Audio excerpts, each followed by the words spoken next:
We're stuck in your car on a Friday night, and we laugh over stuff we try not to talk about. Still your smile keep on heating up the climate, and all the blood to my cheeks are rushing out, yeah, yeah. And by accident, you're getting closer. Well, can you tell me something, tell me something? Is it a wild shot of letting you know that you're the topic of all of my thoughts, yeah? 'Cause I'm so sick of this friend zone.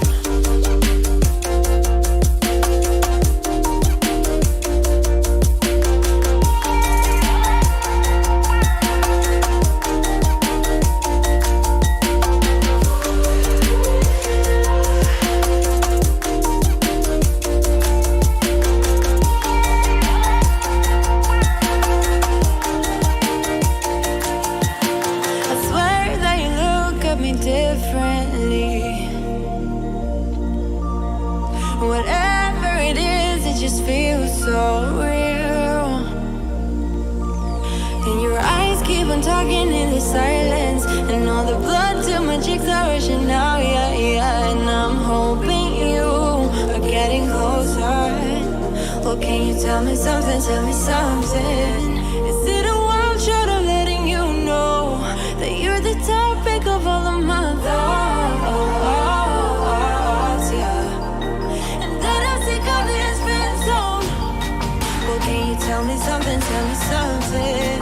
Well, can you tell me something, tell me something? Well, can you tell me something, tell me something? 'Cause I'm so sick of this friend zone.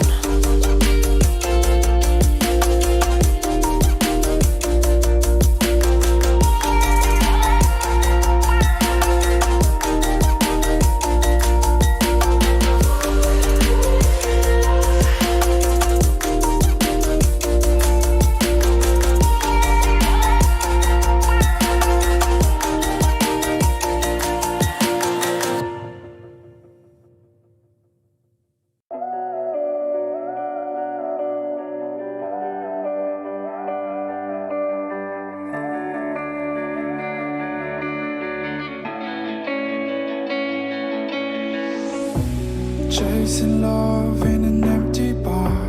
Pour a drink till I make it past.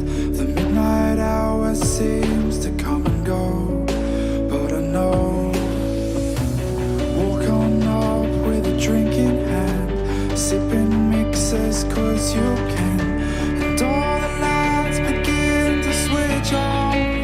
You're chasing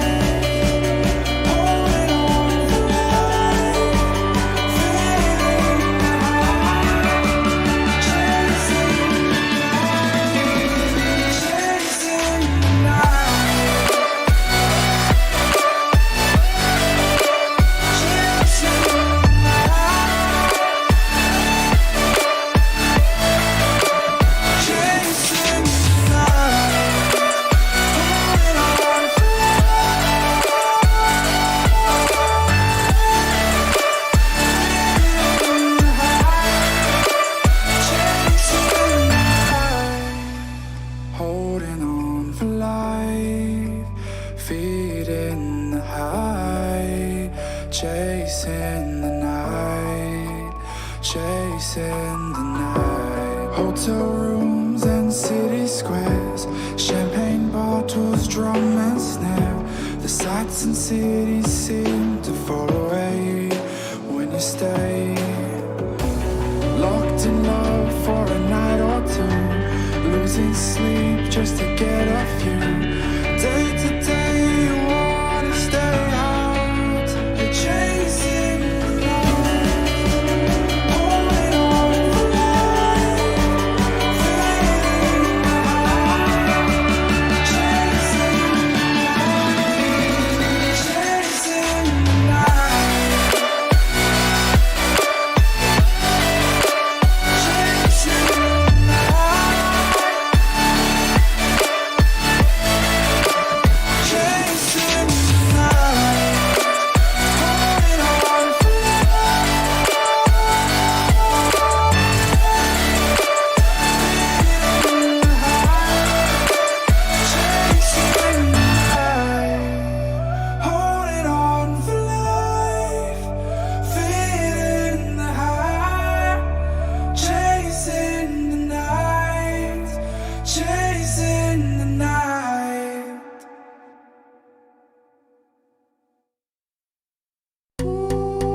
We're stuck in your car on a Friday night,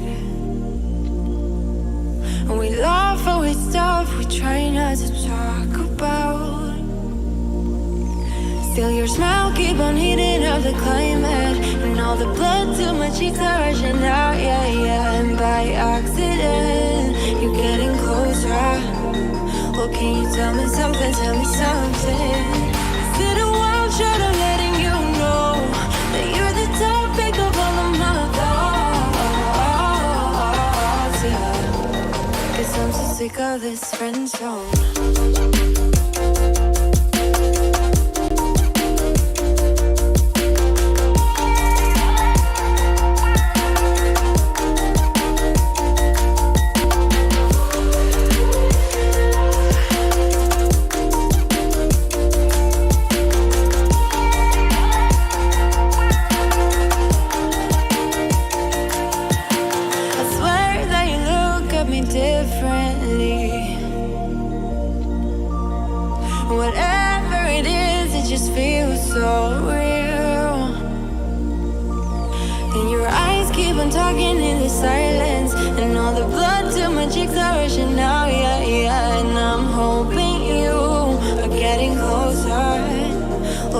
Tell me something, tell me something. Is it a wild shot of letting you know that you're the topic of all of my thoughts, yeah? And that I'm sick of this friend zone. Well, can you tell me something, tell me something? Well, can you tell me something, tell me something? Well, can you tell me something, tell me something? 'Cause I'm so sick of this friend zone.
in time that I regret for being so heartless.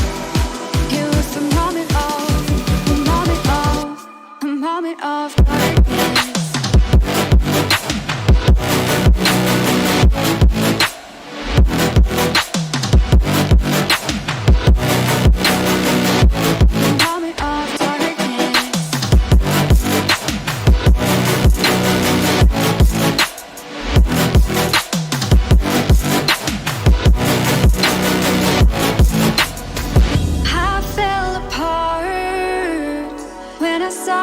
Look at me that way. It broke my heart to see. It's too hard, it don't come easy. I went dark, I lost it right away. And when it starts, God knows what I'll say. In my head, I had good reason. I went red so unexpectedly. I should have said that sometimes happens to me.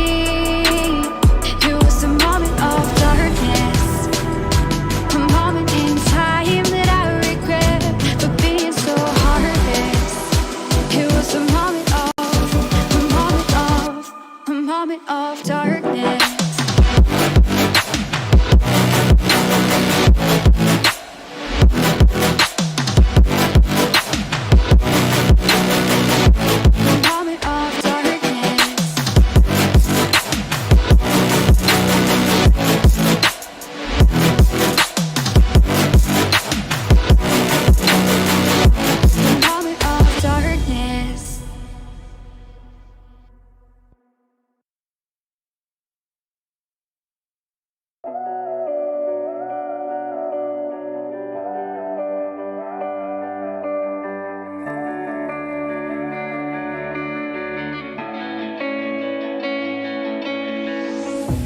Chasing love in an empty bar.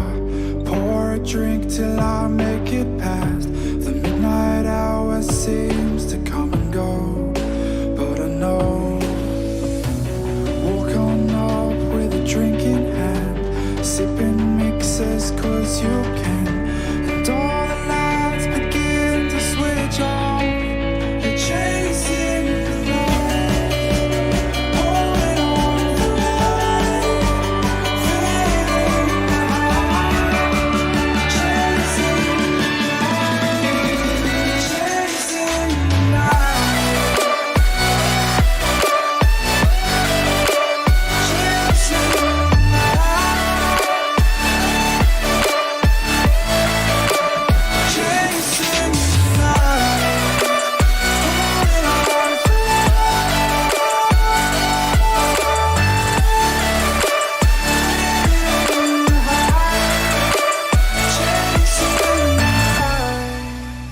Holding on for life, feeding the high, chasing the night, chasing the night. Hotel rooms and city squares, champagne bottles, drum and snare. The sights and cities seem to fall away when you stay. Locked in love for a night or two, losing sleep just to get off you. Day to day you wanna stay out. You're chasing the light, holding on for life, fading out. Chasing the light, chasing the night, chasing the night.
Start your esports career now at play.eslgaming.com. Mit dem Scheitel wäre es natürlich toll, wenn man den nicht vergisst zu machen, weil sonst ist es einfach nervig, wenn man jetzt... Kannst du mir helfen mit dem WLAN-Passwort? Mom, geh doch einfach auf die My Swisscom App!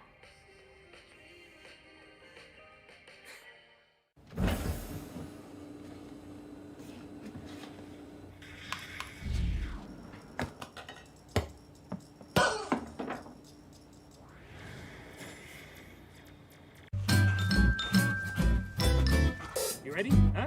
April, he's a good boy, huh? You ready? Huh?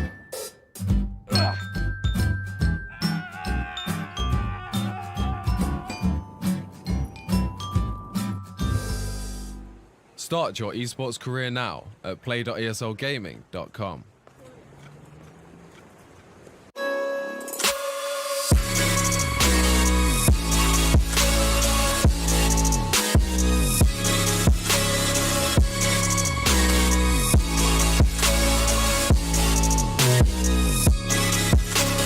You love it, you wear it. What's your style?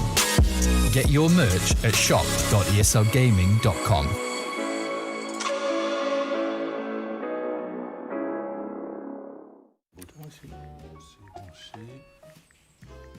Et voilà, Internet ultra rapide. Toujours pas. Mais non. Ouais, allô? Ouais, écoutez, j'ai un souci familial. Ça marche pas. What's your style?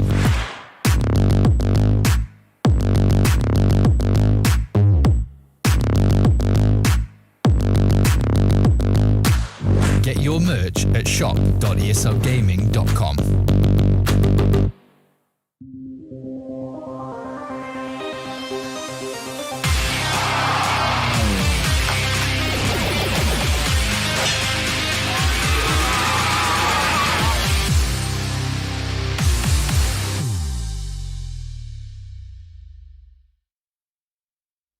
Good evening, beautiful human beings out there, and welcome to another night of the Swisscom Hero League, powered by ESL, with some more Clash Royale tonight. And with me, who else could it be? The one and only Chief Avalon here next to me. My name's Don Rigoni, and we are so looking forward to having another night together with you guys.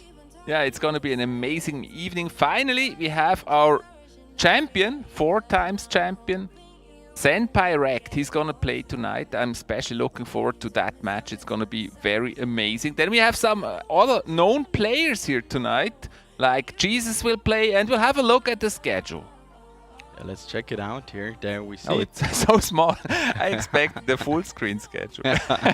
We don't have these anymore. They're in the past. They're like... So the first match, Dachim against like your Jesus. youth. Sorry? It's like your youth.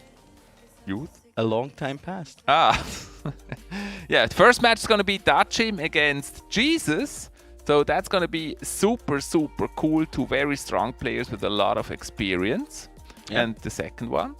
The second one is going to be, as you already teased, our not anymore reigning champion, but 4 times champion in Senpai Rekt, who will be going up against Adipa, one of our newcomers here to the first division of the Swisscom Hero League.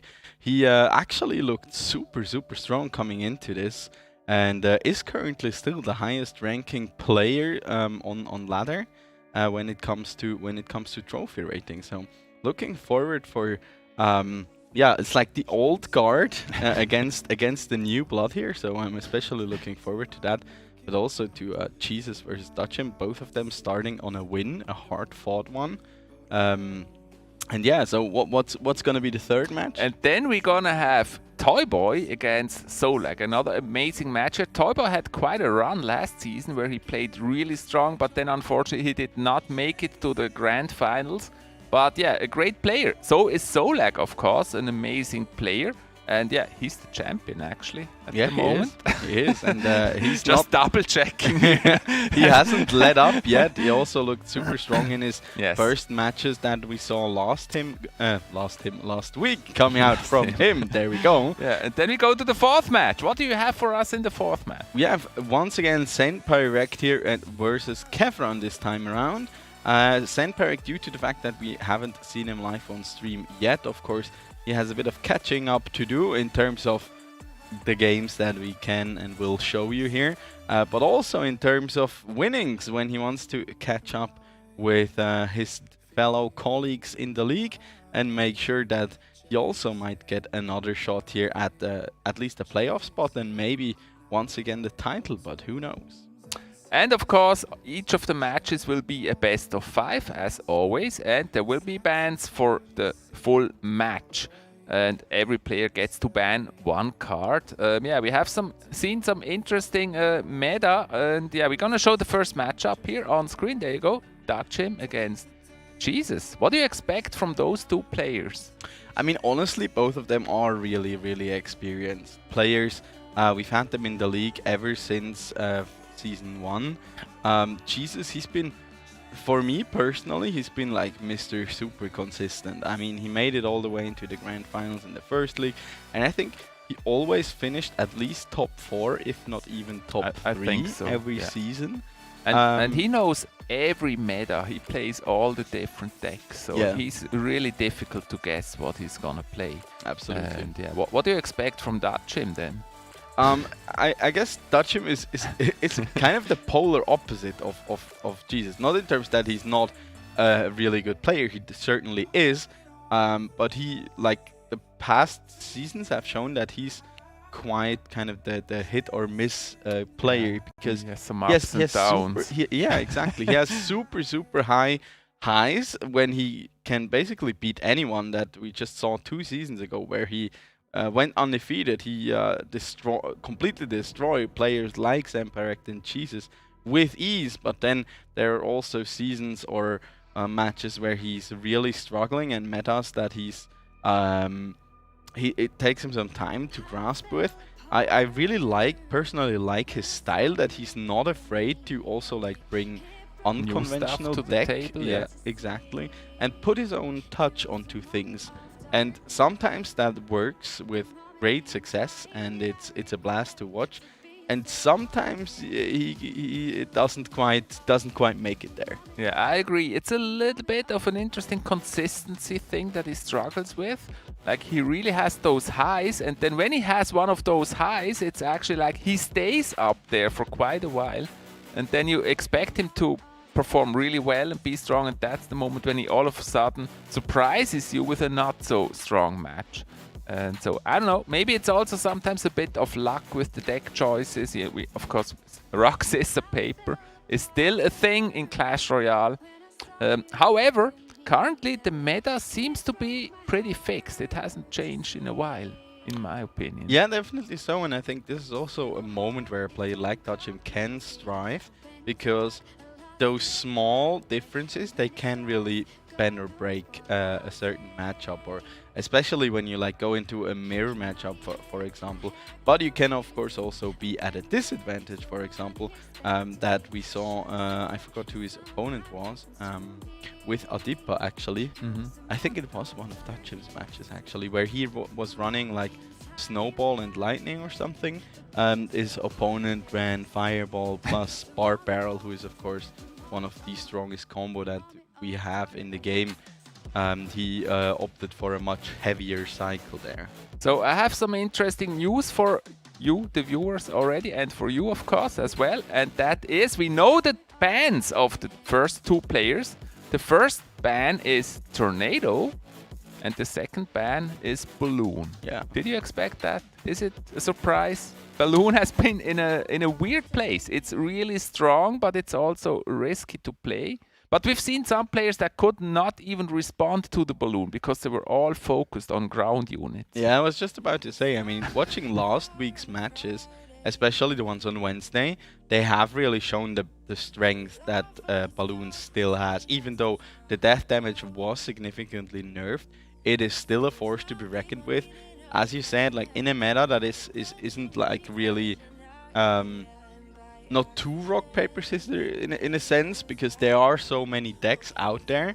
The chances are pretty high that a balloon just cannot be answered properly, and therefore it's like its threat rises exponentially, because kind of the strength of a balloon can be measured by how meta its natural counters are. Yeah, and if how the opponent is prepared. Yeah, if there really aren't many that are like commonly run, then it's just it can really pop off, and I think we saw that last week quite a bit. And Tornado just overall makes a lot of sense. Yeah, I mean, it's a strong card. Yeah, it's so versatile. You can use it to finish out clutch matches when there's just a little bit of HP remaining on towers.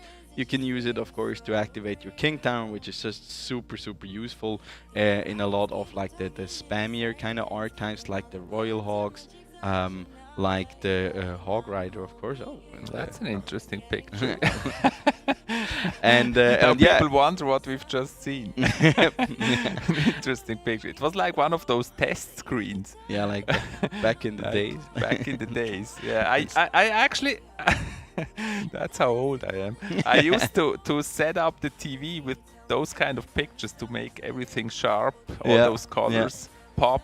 Yeah. Well, when I started watching TV, we also still had like the ant race, we'd call it, when it was like no signal, and at it was 12, like when the program would actually stop at midnight, and there was no show anymore, nothing. Yeah, no show mean literally nothing. No like filler or anything. There's just nothing on. That's true. It actually looked like your jacket. Yeah, a little like bit. The black and white dots, and that's it. It was just turned off. So we go to the first match. All right, let's head in there. Alrighty. Also, small reminder for you guys watching: if you want to share any of your inputs or insights or your hot takes or whatever it might be that occupies your mind about the match, feel free to tweet at us with #ESLSwiss. And let us know what you think. So Jesus first teases him a little bit with that bandit, but was immediately countered by our regular guest here, the Dark Prince. Yeah, we see a lot of that one coming out here. Looks like bridge spam here coming out from Jesus. Also an archetype that has enjoyed great success so far. We see the Mother Witch who has been slotted into that deck archetype quite successfully. Just makes a lot of sense to back up these big units like the P.E.K.K.A. And that's a former regular here to the arena, the Magic Archer. Yeah, I still face him very often actually. Yeah, we don't see him too much anymore. Not so much in competition, but on ladder you still see him a lot. Yeah, I mean, it's just a really solid card overall, just with his overall design and how he like operates and what he provides as a card. But just like the last set of nerfs that he's received, they have been a little much. So the game took a short break there. Yeah. For us, I'm not sure. But of course, he is also a good card to slot into this deck, because with the Mother Witch, it's like the clear counter is still Fireball. And if you know, Fireball is out because it was used to deal with the Mother Witch. And it hits! It is safe to play your Magic Archer, but this time Ram Rider did hit. Now look at the Ghost, it's on the tower already. Yeah. Undefended, unchallenged, the Ghost doing damage to the tower. Sneaking in there, and that's a late Dark Prince here. Already 1,000 damage there suffered. Wow, what a push here. Touch him. By Jesus on both towers, great push. Yeah. Here, great defense now on Jesus' side. Quite a significant damage lead. No! The E-Barbs, really? Yeah, they are in there. They are happy to make their appearance. It is not the P.E.K.K.A. version, but instead there are these E-Barbs, and that kind of gives a natural advantage here, I guess, to Jesus in this matchup, because they're just so good when it comes to dealing with cards like the P.E.K.K.A. or the Ram Rider even. Yeah, that brings me kind of in a bad spot actually, because whenever I play against E-Barbs, I say like, well, this is a noob player, he can only play E-Barbs at the bridge. But now when Jesus plays them, I'm in a weird spot now, I cannot use that excuse anymore. I mean, it used to be like an indicator or like a much hated card. But It still is. after, yeah, it's still hated, but it's not actually bad. No, because it was never bad. That's the problem. yeah, I felt it kind of sucked. I mean, yeah, it's such clear counters, but look at this, another round of Hoglings here connecting onto that left-hand tower, Yeah, plus the Dachim Mother Witch. Scratching his head here, Dachim, looking for a recipe. Yeah, just does not have it currently here. That Bandit gets another charge off onto the E-Wiz here, and it's gonna be hard here for Dachim to actually come back into this. Maybe this turns into a good push here with the P.E.K.K.A. Yeah, but also Jesus is far from done here in this matchup because he does not have any direct damage, so there's no opportunity for him to like just chip out his opponent by cycling, for example, fireballs. He just simply does not run it. And talking about the fireball, there's another one taking out another Mother Witch here. Oh as we no, the enter cannon triple card elixir crosses time. the bridge. Ah, Well, and that he was a good decides- bandit. He decides to switch it up here, switching over to the left-hand side of the arena. Great heal spirit there, keeping these E-Barbs alive as they take down the P.E.K.K.A. And that cannon card is still alive, makes a connection onto Look the at the tower cannon here. card. Great fireball there, but I think this Cannon will be card done is and still dusted. connected, and Not quite, not quite. yeah, and there the we go. cannon card Yeah. did it. Wow. Ken card Wow. MVP once again. Dachim with a big smile on his face. He knew, okay, they ran the same archetype, but with the addition of the E-Barbs there, plus the heal spirit. That was an interesting match. Yeah, I felt like... The question is here, why Dachim? What could he have done differently? Here are those E-Barbs here running for the tower. Dark Prince actually a good counter against them. Yeah, but look at the heal spirit The there. power is just too much. Getting the jump off right on time. And then, I'm not sure, Dachim, he knew he had to defend the left side and still trying Then to this pressure cannon it. card just ignored. Yeah. Yeah, he was under pressure anyways. I mean, either he loses that tower on the right or the tower on the left. It was a good play. And also the problem is that the P.E.K.K.A. needs 2 hits for each of the E-Barbs. That's quite a lot. And in the meantime, he gets slapped really hard by them. And if then your P.E.K.K.A. is just in vain, I have my our production here currently. I hope nobody else hears them. Yeah, no, that would be actually funny. Just suddenly on stream. Yeah, that was an interesting match. Jesus somehow, it was not obvious just from the decks that Jesus would have an advantage in this, but then he played it like really strong, and there was Dachim was kind of under pressure, like from the middle of the game. Yeah, he really started to be under pressure here. What do you think he can change in his game here? I think for this matchup, if like I'd always like would judge by like both players like playing properly and playing the very best that is possible with their deck or close to it. And I think there it was really hard for Dachim to get this one. Just we're in the next match, my friend. Let's go. Yeah, just with the opportunity that Jesus had between the E-Barbs especially. Starting off with a bomber. And also the I love spirit. to call him bomber.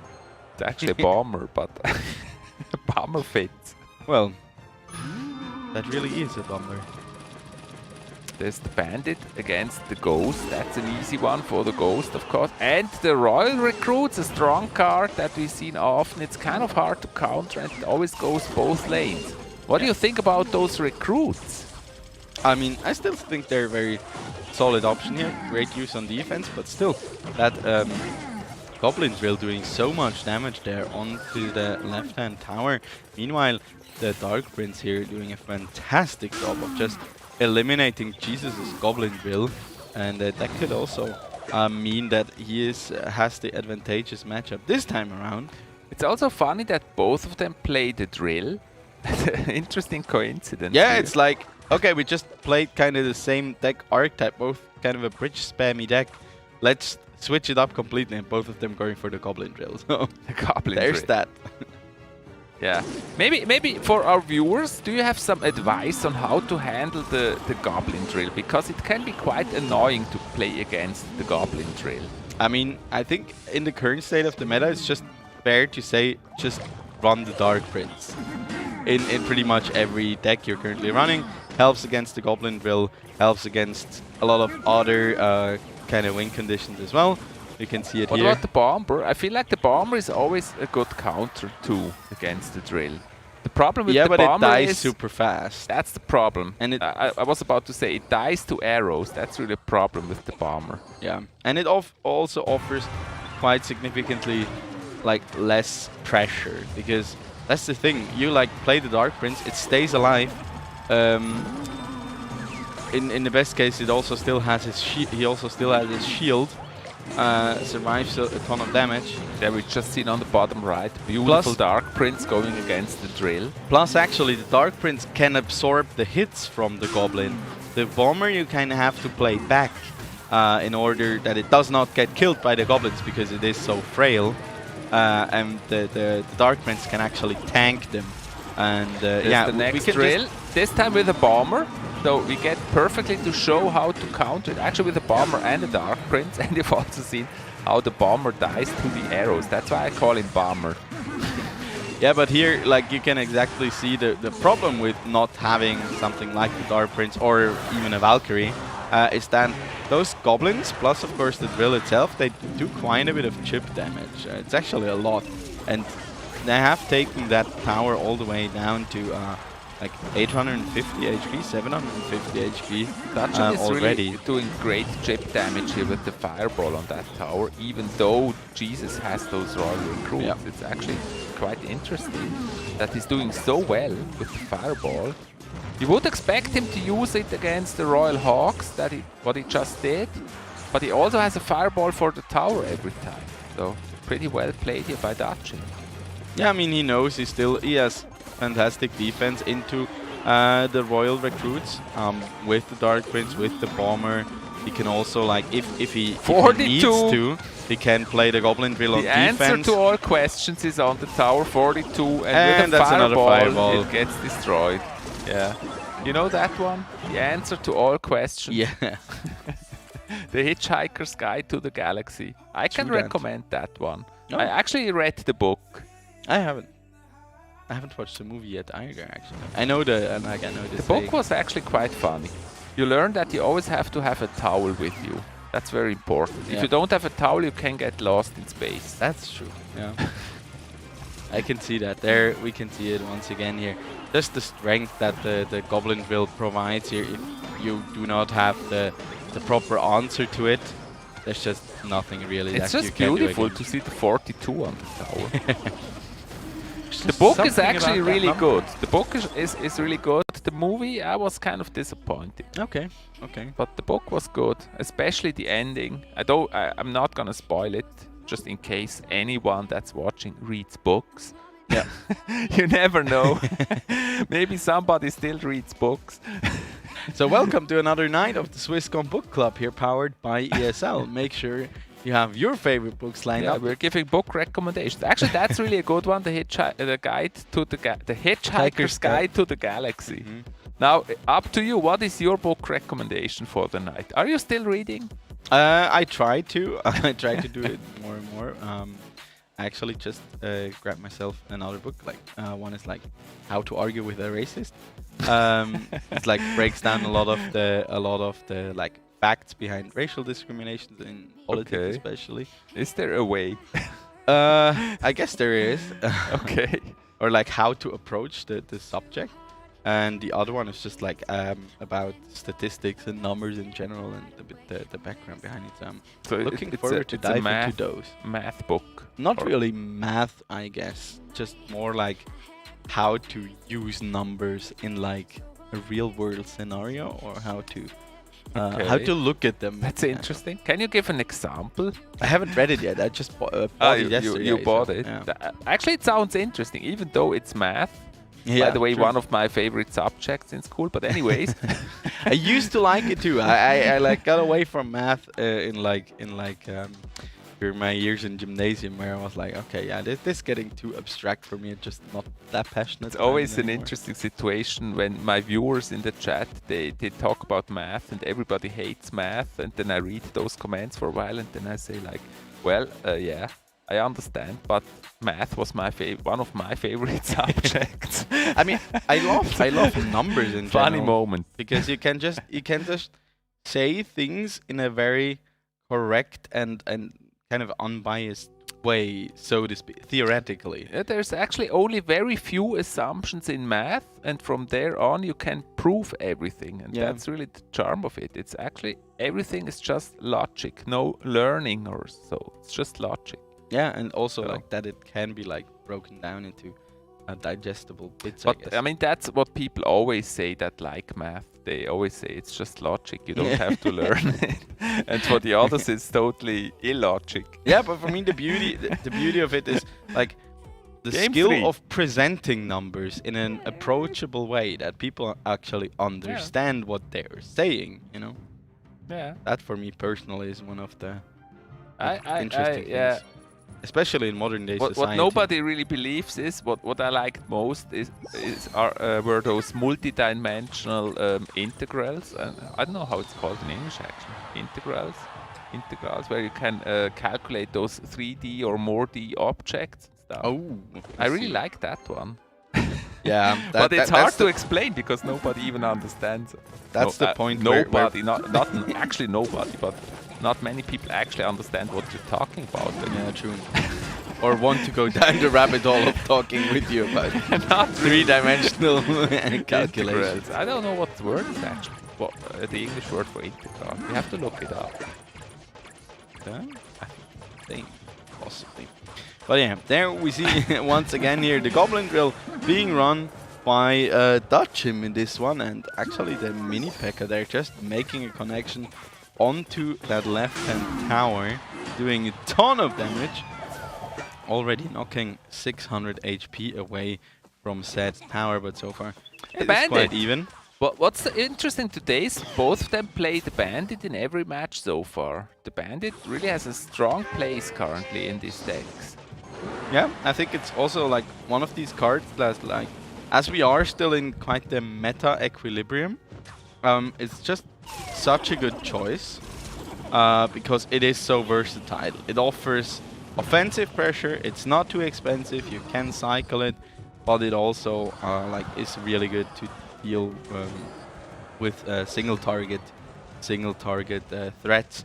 Plus, and that's always I think a bit of an underestimated value of the Bandit, it gives you a lot of time actually, because it does charge up and is invincible during that time.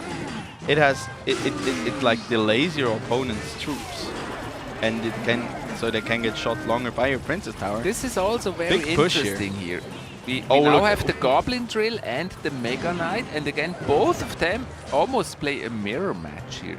And you can see Dutchim, he is yeah, let's call it did they talk about this beforehand? The desperate laugh on his face somehow. Like, what am I gonna do about this? It's crazy. We played the same deck again. Yeah. Almost the same. But I feel like the MVP in this matchup here, it's gotta be the mini P.E.K.K.A. here. Such a big threat, because there's no way that Dutchim can ever let that one connect onto his tower. Plus, Jesus also does have the sap, which is not only a fantastic, perfect answer, I would say, to the bats, but also resets the Inferno Dragon. That was actually also a very interesting play when he played the drill not on the tower, but actually as a distraction in front of the tower here. That's something we see very rarely. These for me are, when like no card is particularly dominant, those are oftentimes, in my experience, the strongest cards, the ones that can be used in very different ways. And we see the Mega Knight is a good counter against drill, but it is a little bit slow. That's just gonna be tower down here. Jesus taking it to a 2-1. Those firecrackers really got the best of Dutchim in this one. Yeah, I had a little look here at the faces of the players during the matches, and you could actually, in the middle of the match, you could see that Dutchim, he got kind of desperate, didn't know how to respond to those pushes. Here's a replay for you. It's once again a bit of a case of running a very similar archetype, both of them bringing the Mega Knight and the Goblin Drill as like their core win conditions the Mega Knight.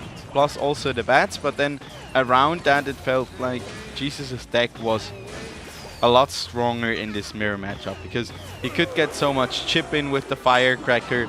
The Inferno Drake didn't really do too much for Jesus because he for Dutchim, I mean, because Jesus was also running the Zap, and yeah, just also the Firecrackers and their continuous chip at the tower was just so valuable here for Jesus in this matchup.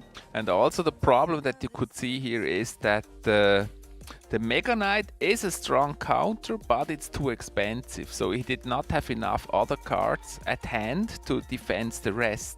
So basically he was fully focused on defending that drill. And there were bats and everything else on the tower that he couldn't do it. So we have an answer here.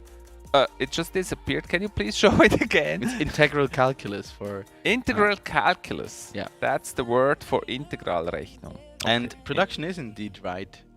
Nobody cares about production opinion. That's right. Nobody cares about the opinion of production. That's properly stated here. Why are you bullying them? Why are we bullying them?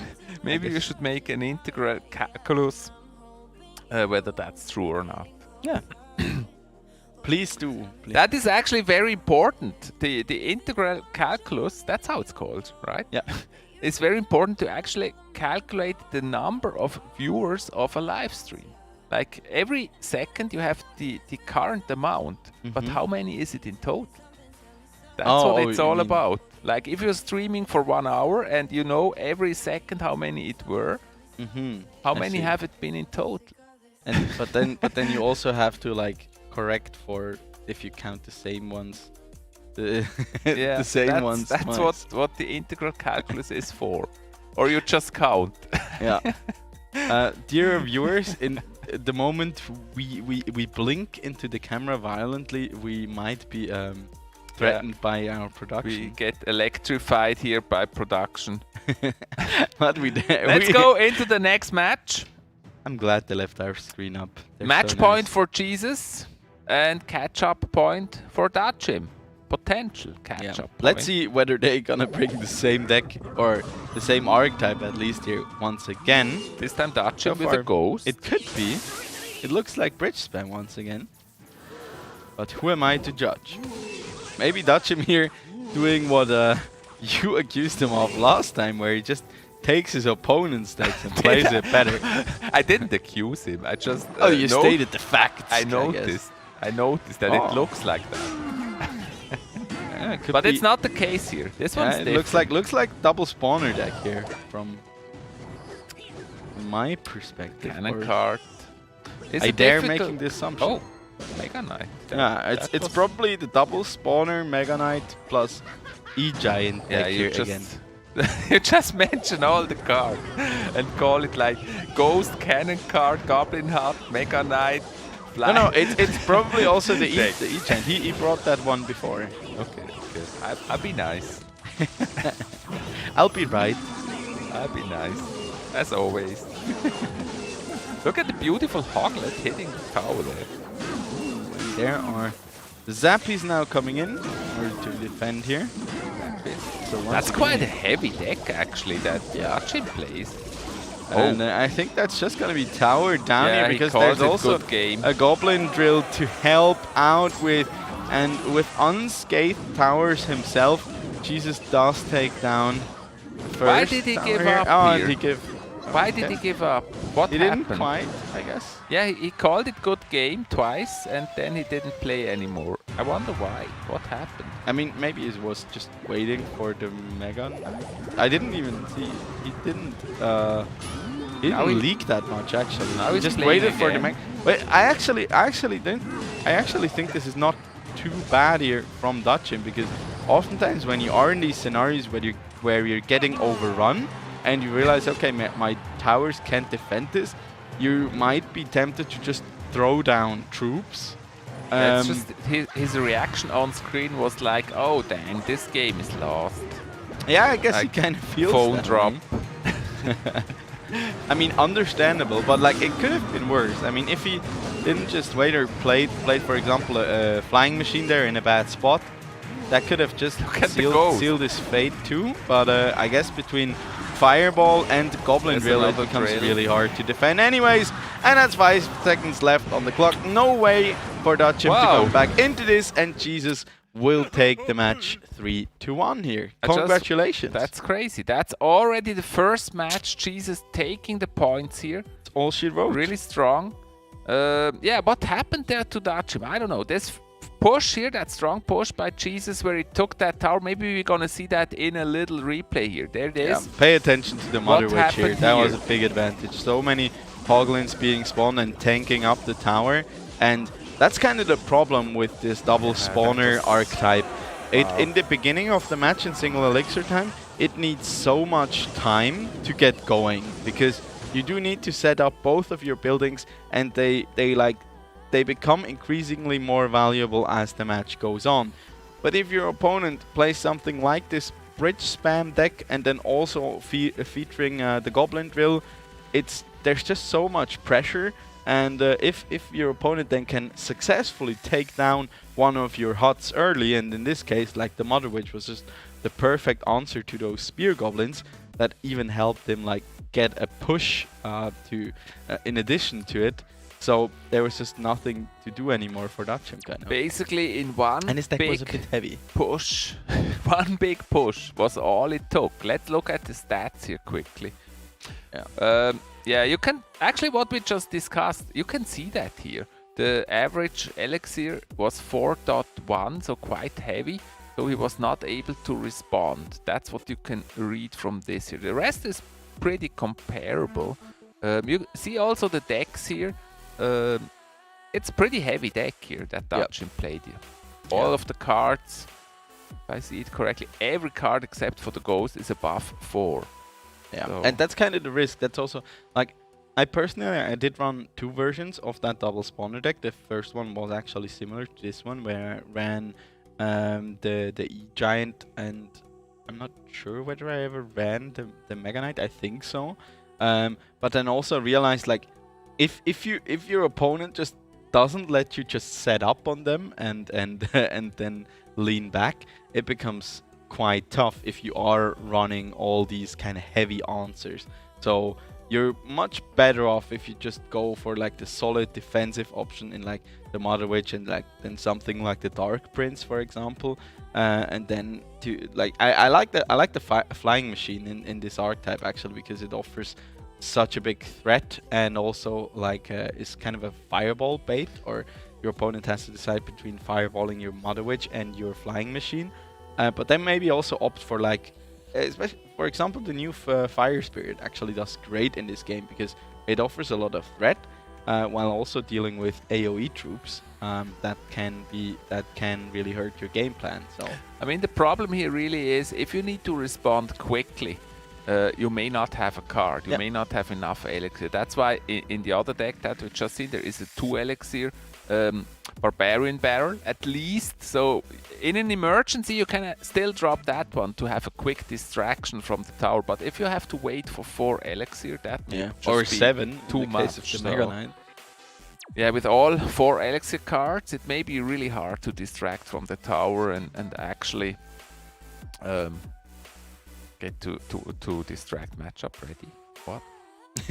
We're ready for the next match, of course. That will be no, it's actually not Dutchim versus Jesus. We just saw that, and we know production won that. I think it's just confuses us here. I thought we're going to a quick break between the matches. Yeah, but after that we'll have Senpai Rect versus Kevron. No, Kevron will be later. It's Senpai against Adipa. Oh yes, exactly. That's gonna be right after the break. It's gonna be a so blast. It's just very quickly get some snacks, get some drinks, and be back. And we get more Clash Royale action to you right after the break.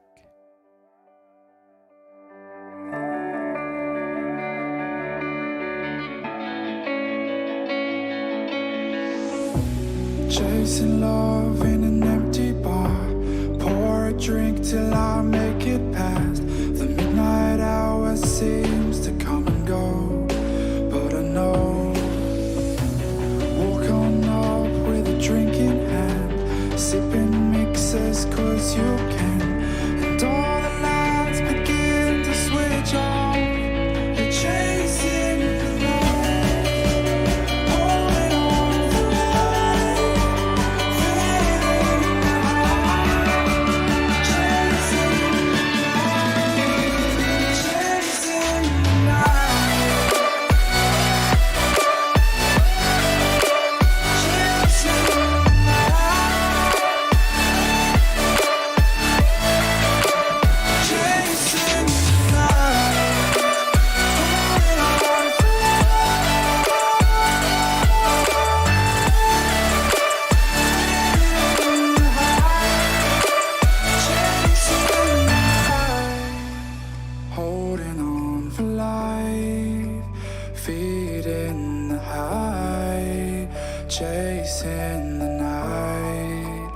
chasing the night. Hotel rooms and city squares, champagne bottles, drum and snare. The sights and cities seem to fall away when you stay. Locked in love for a night or two, losing sleep just to get off you. Day to day you wanna stay out, you're chasing the light, holding on for life, feeling alive, chasing the light, chasing the light.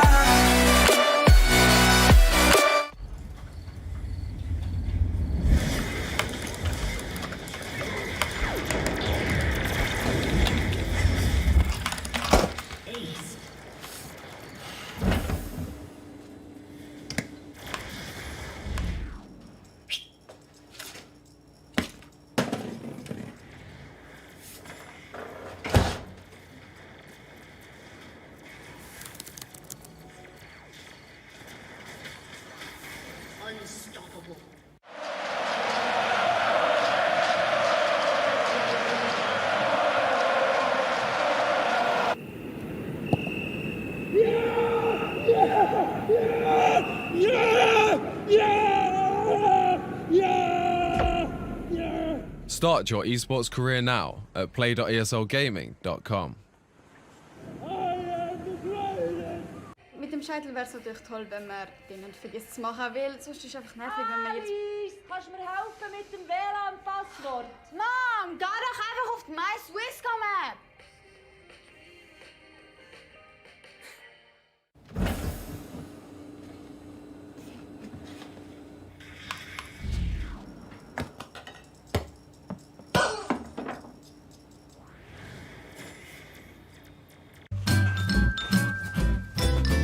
You ready? Huh? Hey, easy boy, huh? You ready? Huh?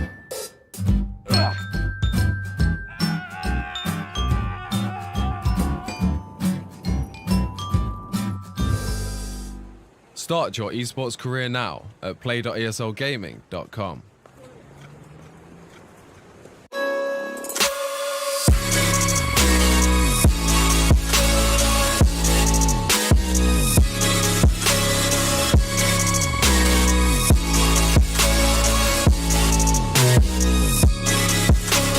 You love it, you wear it. What's your style? Get your merch at shop.eslgaming.com.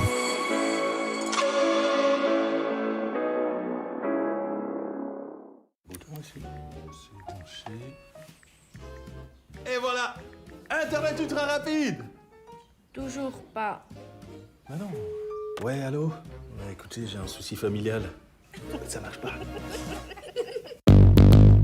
What's your style?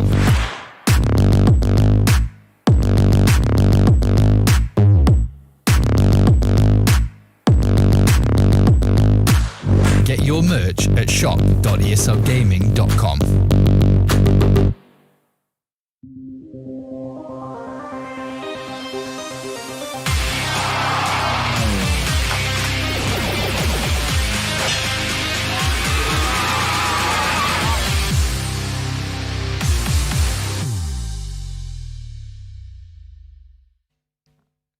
Welcome back, everyone, to round 2 of this amazing Clash Royale evening in the Swisscom Hero League powered by ESL. Once again, it's me, Chief Avalon, with my beautiful young friend here, Luca Don Rigoni. We're trying to lead you through this evening. We're actually not trying, we're leading you through this evening here with our comments and make this hopefully interesting and educational.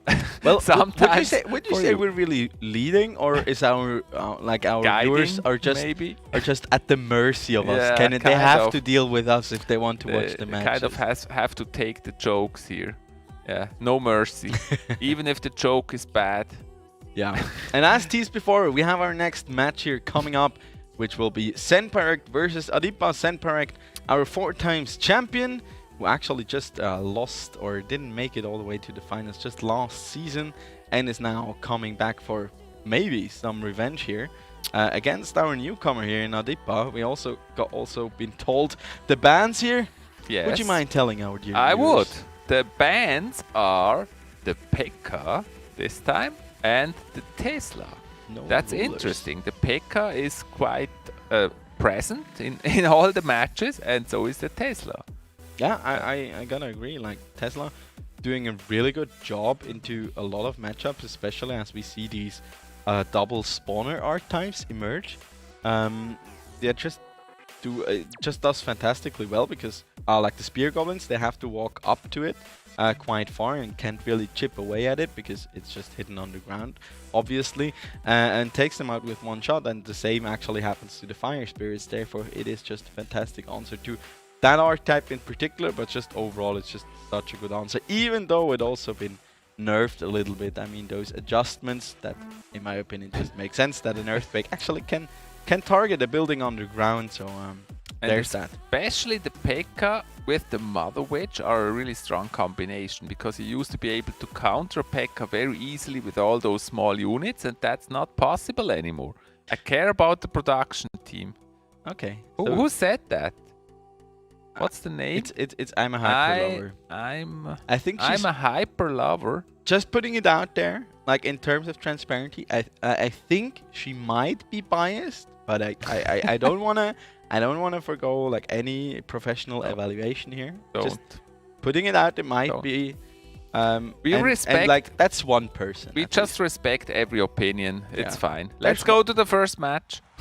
But that's nice for our production. At least someone cares. Yeah, I mean, we really appreciate production. Don't misunderstand us. They make this all very easy for us and possible. So thanks so much to production. Please don't switch off the light again, because I get scared with Luca alone here in the dark. They could also like turn up the light and just like. Did you really just broil make such us. a cringe sound?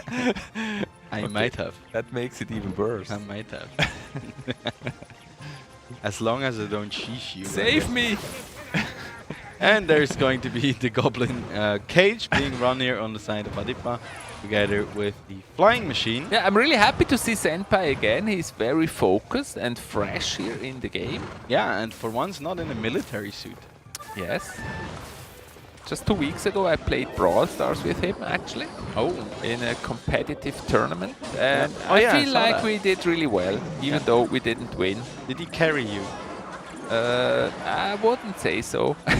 There was somebody else that tried to carry us. Oh, that's actually a connection here with the balloon. Does he get another one? Not quite. Hoglin there will die, but that bomb also makes a connection. 1537 HP remaining on that right-hand tower here. Meanwhile, poor Dark Prince getting eaten up by these bats. But he does get the charge onto the bomber. Bit of a...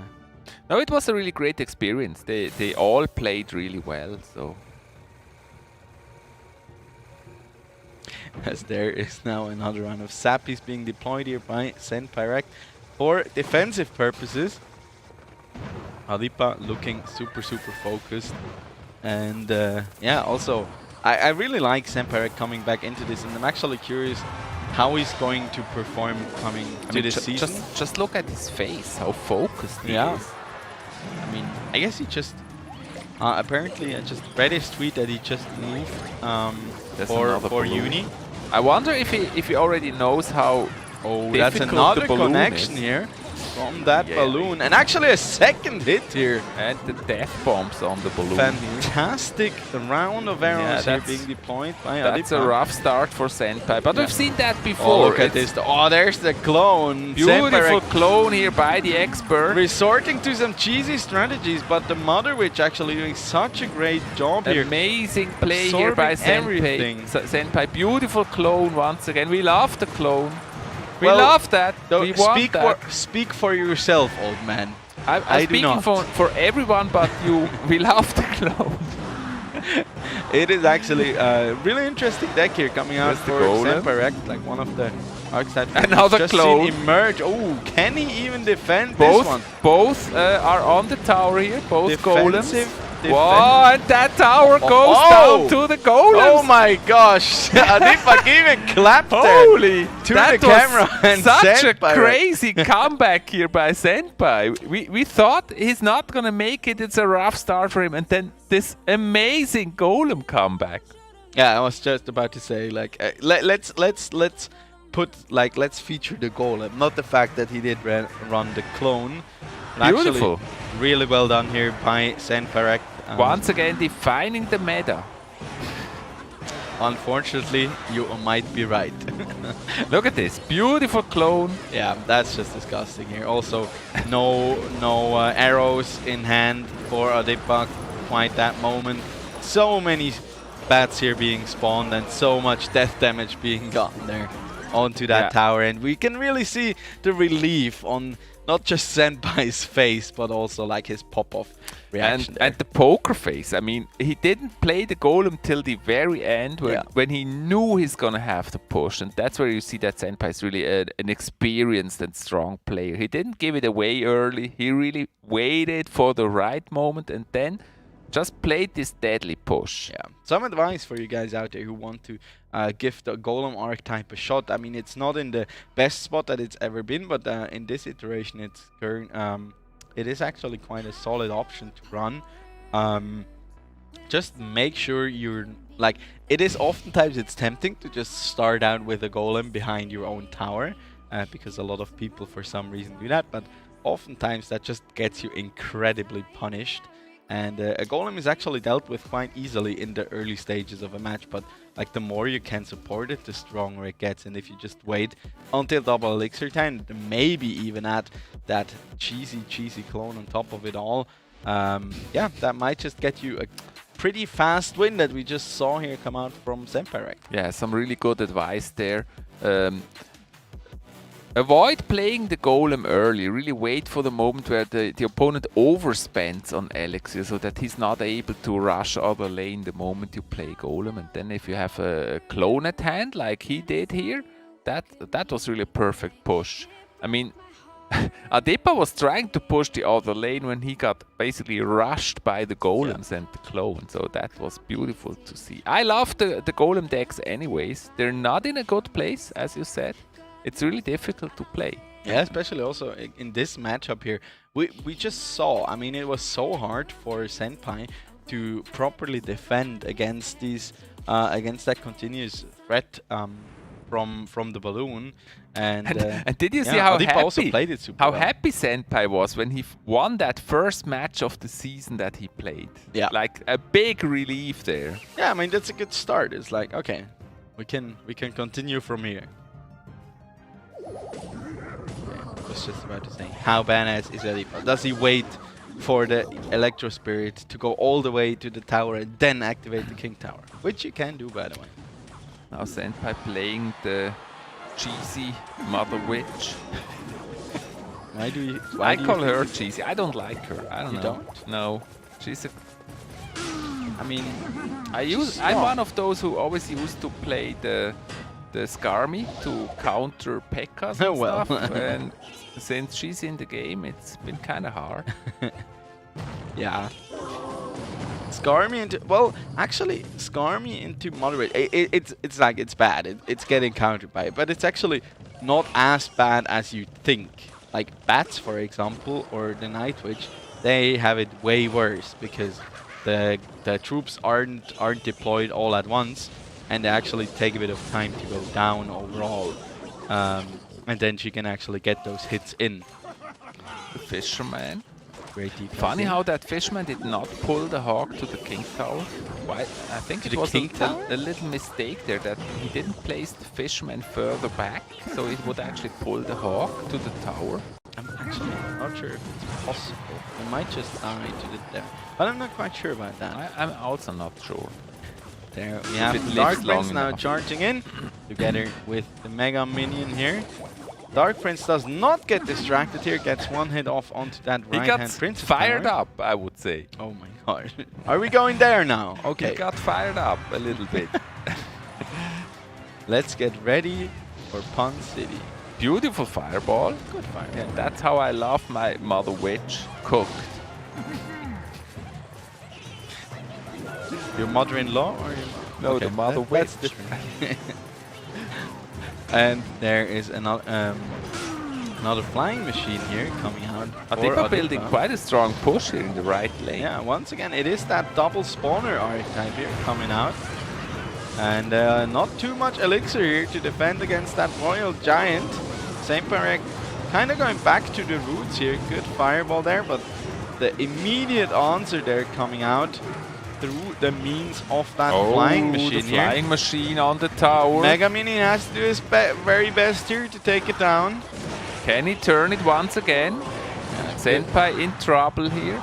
Good luck there, taking out all of these spear goblins. And see, now we're in overtime.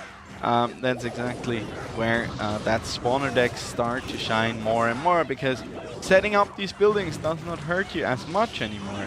And now there's the Royal Giant here once again as the Goblin Hut falls. There's another one trying to absorb. He's also those targeted Royal by Giant the flying machine. That makes it really rough for him. And he even gets a hit in. That's a flying machine. It's like an army of spear goblins. And it shoots has to take down the entirety of that Goblin Hut. And it still gets a hit onto the tower. Yeah, and look at those two furnaces there, just keeping Senpai really busy. Yeah, oh, that's a bit of an unlucky one here. hit here. Not one hit for the Giant. Yeah, not this time around, but on the other side, the pull of the Fisherman actually pulled Adipa's Mother Witch there to safety. If you can't move the mountain, you move to the mountain. That's what he just did. He moved to the camp. Kind of. As yeah, it becomes more and more obvious here for one Saint-Parek. shot. That is kind of the big disadvantage in this very matchup. Valuable shot, but look at that push there on the right lane. Yeah, Fisherman now really defend that. A strong push, good fireball though. Yeah, excellent it fireball. hit the Mother Witch, no, and I look think at that Mega Knight. No, that could just seal the not deal. yet. Look at the second cannon card. It's just on time. It is stuck behind the other one. Another Royal Never Giant. seen that one happen. That may be it. It's only 20 seconds left. Oh, maybe another fireball here could help. Yeah, oh, good luck here. Excellent gameplay by Senpai. Also, yeah, he needs the damage. 10 seconds left. Fireball. He needs another fireball. Cycle quick. Who can get to another fireball faster? A lock. Where's the fireball? Fireball. There fireball. Fireball. He actually hits it. Oh my gosh! Look at Saint-Parek's reaction once again. The very last second he gets that fireball. I think I'll wish for this matchup to be our next finals, because the reaction part of those two players is just the best thing since sliced bread. It's like but I really felt for Senpai you could there. really He was see like, first the lock and then he was waiting for the fireball. Just get in there.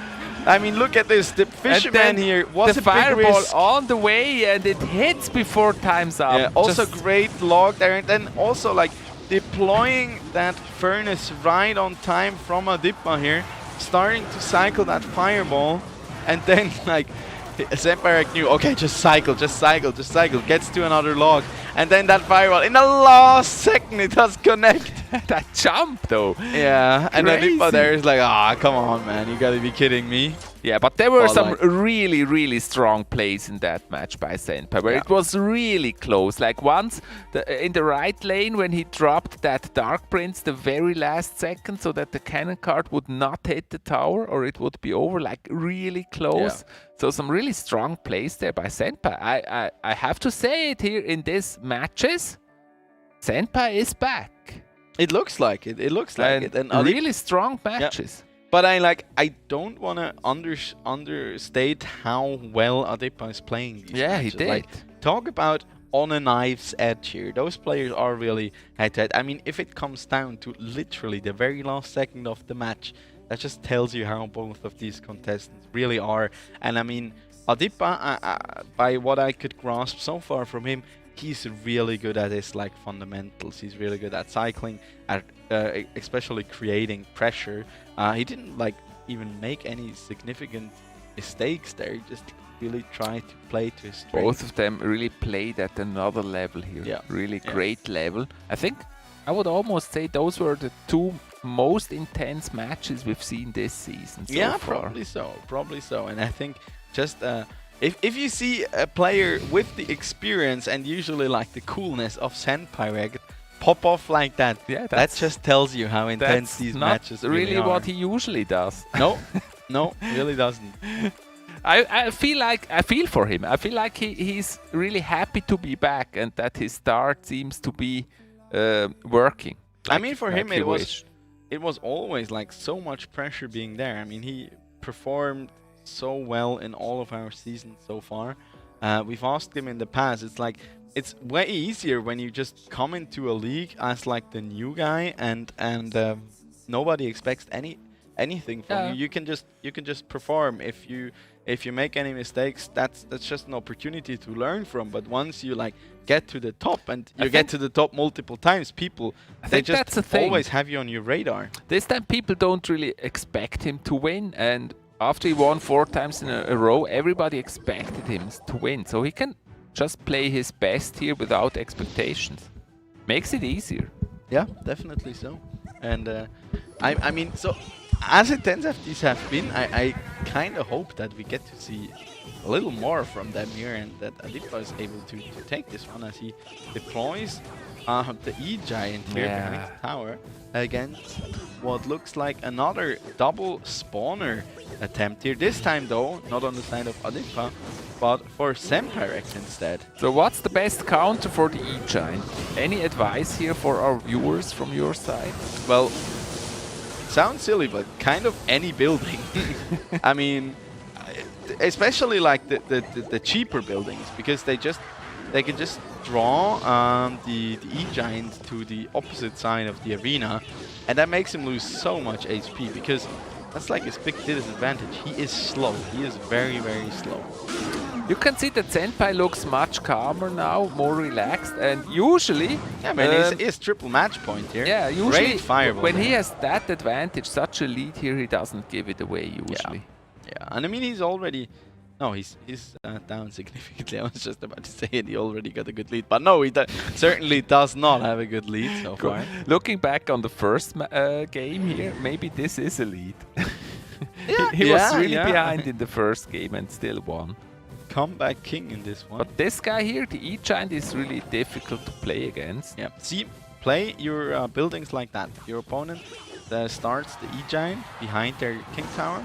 Just play like that, because it will walk all the way over. And yeah, you also get help from the other princess tower once it does connect. Cannon cart looks also like a good counter actually, because it's turning into a building. Yeah, it's really solid. Great one there though. That E-Giant also managing to take Dragon out is a lot of value. And another firebomb. Yeah, he didn't like that. Yes, Empire throwing down the well played here. He knows, okay, at some point he'll just get overwhelmed from this deck, because let's be honest, like the spawning is a good thing, but like it's tough to manage. And yeah, with the continuous lightning cycles, there's just not too much that he actually can. Those Adipa pushes here are so strong. Yeah. And again, the Inferno Dragon connects. It's just connected. Okay. He does get taken out this one, but yeah, the damage numbers they kind of speak for themselves at this point. Don't write him off yet. Maybe he'll be back. Yeah, I mean he did twice now, so the question is, how big of a lead does Adipa need to have in order to win? And it's really difficult here for Senpai. Also, like, it's a bit unlucky here, I guess, for Senpai that he has the Mega Knight as like one of his core cards in this one, because he's just completely nullified kind of by the Inferno Dragon, and said Inferno Dragon now connects onto the tower here once again. No. You wanted to say it. There we go. There you go. Lightning finishing it out. But it was like, okay. You finished a little bit early. It wasn't over yet. There was a lightning. The lightning was missing. Yeah, okay. No, we're not. Don't finish too early. We go to a replay, and yeah, that was a rough one here for Senpai, but he has 3 match points, so he could give that one away. Yeah. And also it felt like Adipa was just like, okay, It really is tough. So let's do the dirty work here. Go back to like one of the strongest archetype that we currently have in the game. Let's bring out that E-Giant that just... And there, in terms of dirty, that's when you finish early. Yeah. But then there was the lightning, and it was over. That's a good thing about that having that lightning in your deck. Yeah, you can always like, but also against these building decks, it's just getting so much value time and time again. I mean, just against the Goblin Hut, you essentially trade down 1 elixir, but you're stymieing your opponent's chances of actually building a push so much. Plus, also the lightning does still quite a significant amount of damage to Princess Tower. So overall, that really starts to add up. And in this kind of deck, it's just so strong. Yeah, there's really not much that Senpai could have done here, except for being very lucky. Because you could see it all through the game. The pushes were just so strong. It was almost impossible for Senpai to defend. Basically, he was all the match he was just defending. Yeah, it was always like rinse and repeat. It's like, okay, with every push he loses a little more, and I mean the E-Giant deck, it just becomes stronger and stronger the longer the match goes on. And I mean in the like ideal case, you can just at some point have 2 E-Giants on the deck on the field, and at that point it's just donezo. The next point is going to be very important. It's either match point for Senpai or Adipa can close the gap, and then both of them have 2 games, and that will be a totally different situation if Adipa manages to make that one. Yeah, I mean, pressure rising here for both of these players. I mean, Senpai, it's his first showing for the Season 6 here. He certainly wants to perform. He wants to get on the board. He wants to make sure he can secure his playoff spot as soon as humanly possible, ideally.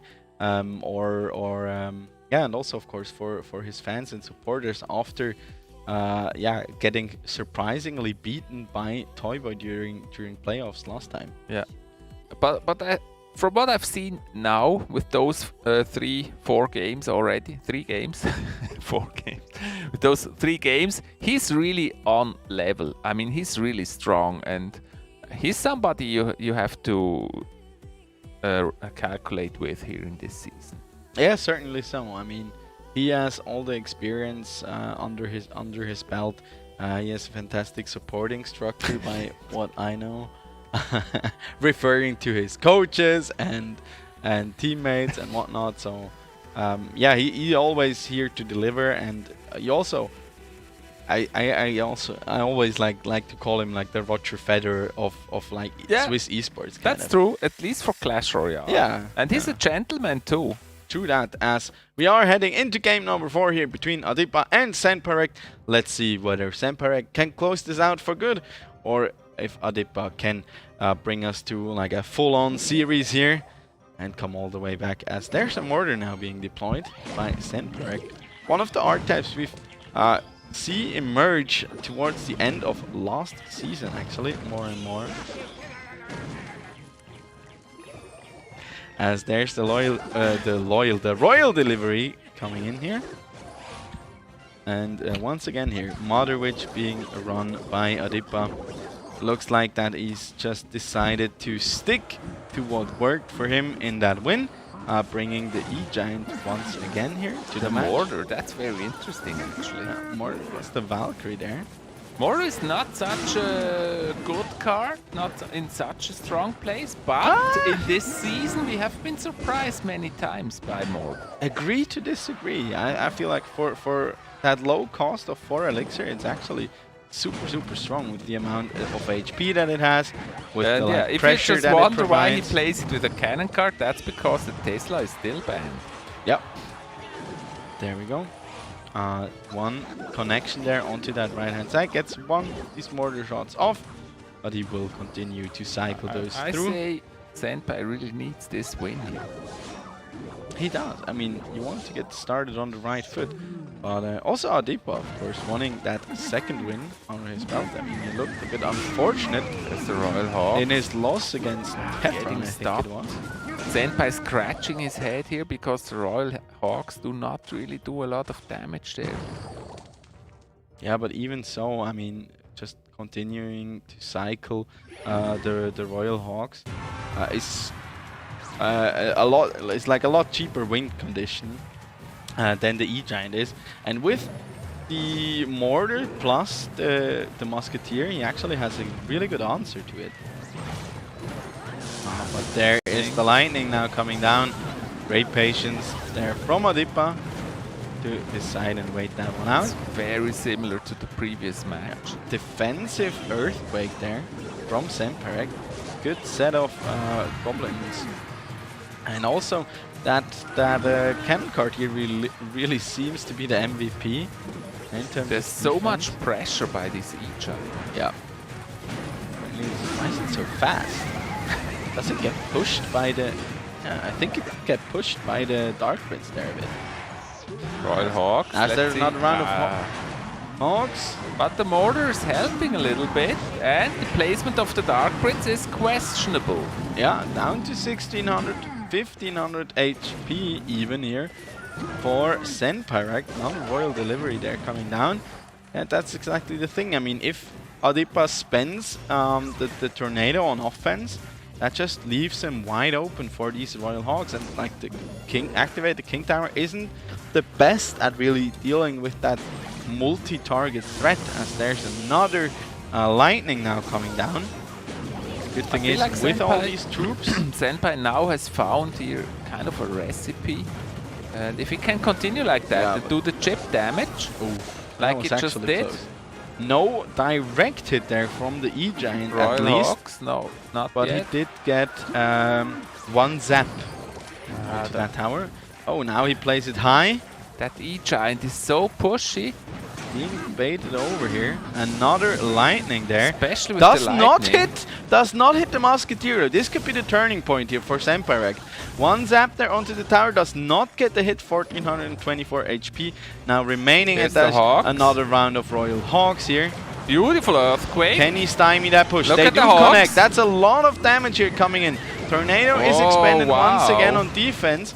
Kinda has to, but missing that lightning was very punishing here. It's super close here because the lightnings do so much damage right now. But look at this, it's 90 damage difference. That's one more lightning here. He kind of has to find a recipe to get through. There's another set of Royal Against the Hawks Bomber now and coming the Dark in. Prince, that's almost impossible to get through. I might just say it here. If Senpyrek he manages missed to the lightning defend again. that last Giant here, I think he will take this. There's another 9 earthquake seconds onto left. the tower. Adipa knows. He's a sigh of He needs the lightning. kind of disappointment and relief Is it here for enough? Senpyrek. No lightning. It will be enough. Well played. Yeah. He gives the thumbs up here once again. Adipa, very sportsmanlike, as we've come to know him. And Senpyrek looking very happy and relieved. Congratulations for Senpyrek. First match of the season. He's certainly back, taking it with a 3-1 in a very intense set of matches. And that was a very interesting match because you could see at the start Senpai was really struggling, and then he actually was scratching his head and making up his mind. What am I going to do against this E-Giant? And then during the match you could actually really see how he came up with a solution, and then it started repeating itself. Like 3 times he was able to defend the E-Giant kind of the same way and push against the tower with the Hawk. So I kind of felt that he was already expecting that archetype, even running that deck, also putting in the Musketeer was just fantastic, also making sure he has a building in there. In this case, it was the mortar, and we could see how valuable that mortar really is, because A, it survives the lightning, B, it can provides exactly that kind of bait strategy for the E-Giant, plus it also offers that offensive kind of capability, pressuring your opponent from a long range. And with the E-Giant deck, you oftentimes have to invest a lot of elixir in order to build a like a strong push. And the mortar really punishes that. So super well done here. Senpyrek really doing his homework. Let's have another look here at the decks both of these players brought. Yeah, and also respect here to Adipa. The deck he played is really strong, and that one is certainly one to remember. That is not the right with deck the though. Bomber and the Dark Prince. Yeah, we Isn't might it? have. No, we Yeah. might have to adjust it here. It's a musketeer. It was I thought Valkyrie, Musketeer, Mortar, Royal Hawks. The left one, Earthquake, Yeah. the Senpai deck, yeah. Yeah. Yeah, that's not the right one. But the other That's one I also think is the right one. Yeah, that is And true. that one, that's what I'm talking about. That one from Adepa, that was so strong. That's certainly one to copy, especially the combination with the lightning. Play that E-Giant, Dark Prince, Bomber, and then with the lightning remove all the buildings. That played really well. Yeah, I mean the big point, like I tried to like point it out there, was when it was must have been by just a little tiny bit that Adepa actually missed the musketeer with the lightning. It just hit the tower plus the mortar and did not hit the musketeer. And from there on out, Senpai was really able to build that push and get the ball rolling and eventually like overpower Adepa. Because yes, he does have the tornado, but in this deck, because that is your only cheap spell, you oftentimes need Now we the see tornado the right deck for here for Senpai. Yeah, you oftentimes are kind of pressured to using that tornado on offense because everything is like built around that E-Giant. You can pull things into the range of the E-Giant. Actually make a photo of this deck here. Or you can like pull them together in order to make them vulnerable to the Dark Prince and the Bomber. So really important card on offense. And then at some points he couldn't. Since I like beatdown decks, I think I may actually try this E-Giant deck myself. I can recommend it. I've been playing it for quite a while now, actually. Oh yeah, that fit. I knew that one. Doesn't surprise me at all, actually. Yeah, but it's good also for you. It doesn't. Yeah, I like to play beatdown. That's simple, not so fast. Like those really fast decks, that's always quite a lot of work in a very short time. Yeah, true. You can even play it while being senile. You just need to follow a specific flow chart. It's pretty easy. You could have cards and read what you have to do next because you have enough time. Like, okay, play the golem. And then next, play something behind the golem. Exactly. Okay, if you get pushed other lane, play something defensive in the other lane. Yeah. So like it's either dark really easy or judge whether you can take it or not, or whether you have to easy defend cookbook. Yeah. For calculate if you can take damage or not. But what we certainly will take is a short break right now, but we'll be back in about 5 minutes where the slayer of the Senpai Rect is back here in Toy Boy against our currently reigning champion in Solac. Get something nice to drink, also maybe a snack or two, and we'll see you guys in a minute.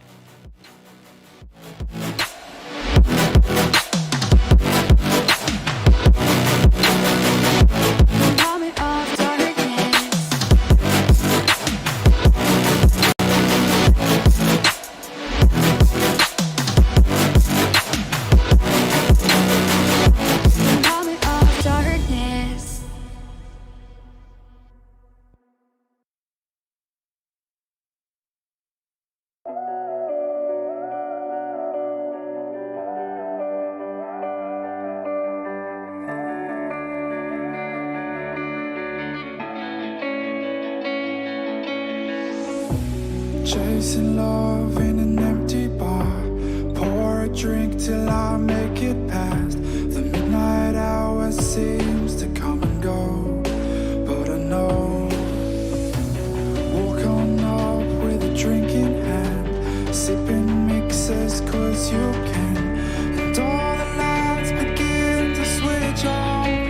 You're chasing the light, holding on the light, fading out. Chasing the light, chasing the night, chasing the light.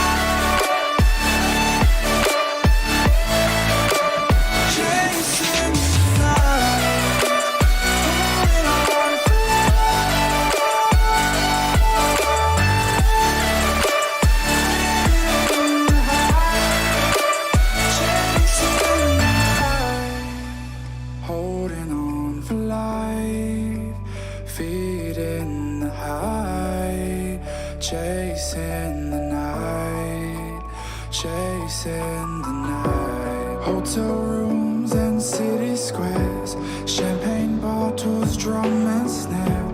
The sights and cities see.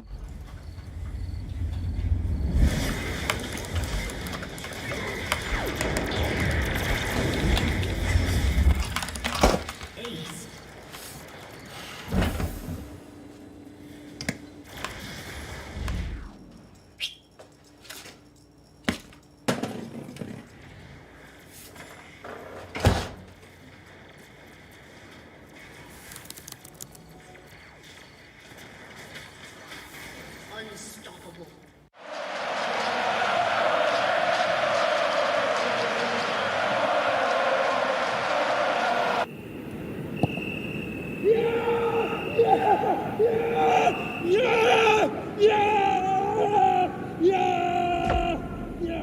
Start your esports career now at play.eslgaming.com.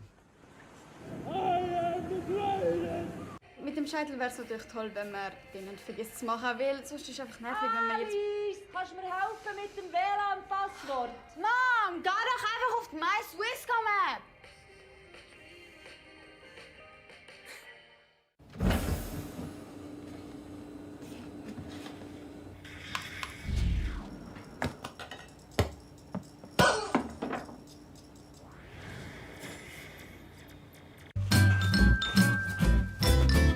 You ready? Huh? Hey, he's a good boy, huh? You ready? Huh?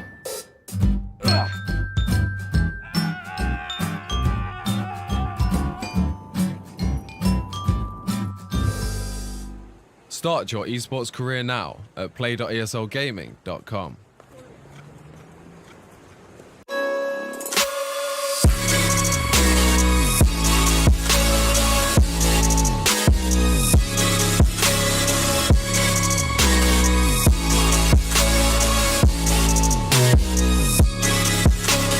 You love it, you wear it.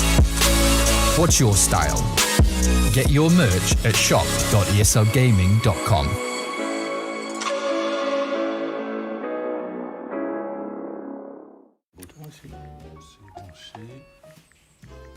Et voilà, Internet ultra rapide. Toujours pas. Ah non. Ouais, allô? Ouais, écoutez, j'ai un souci familial. Ça marche pas. What's your style?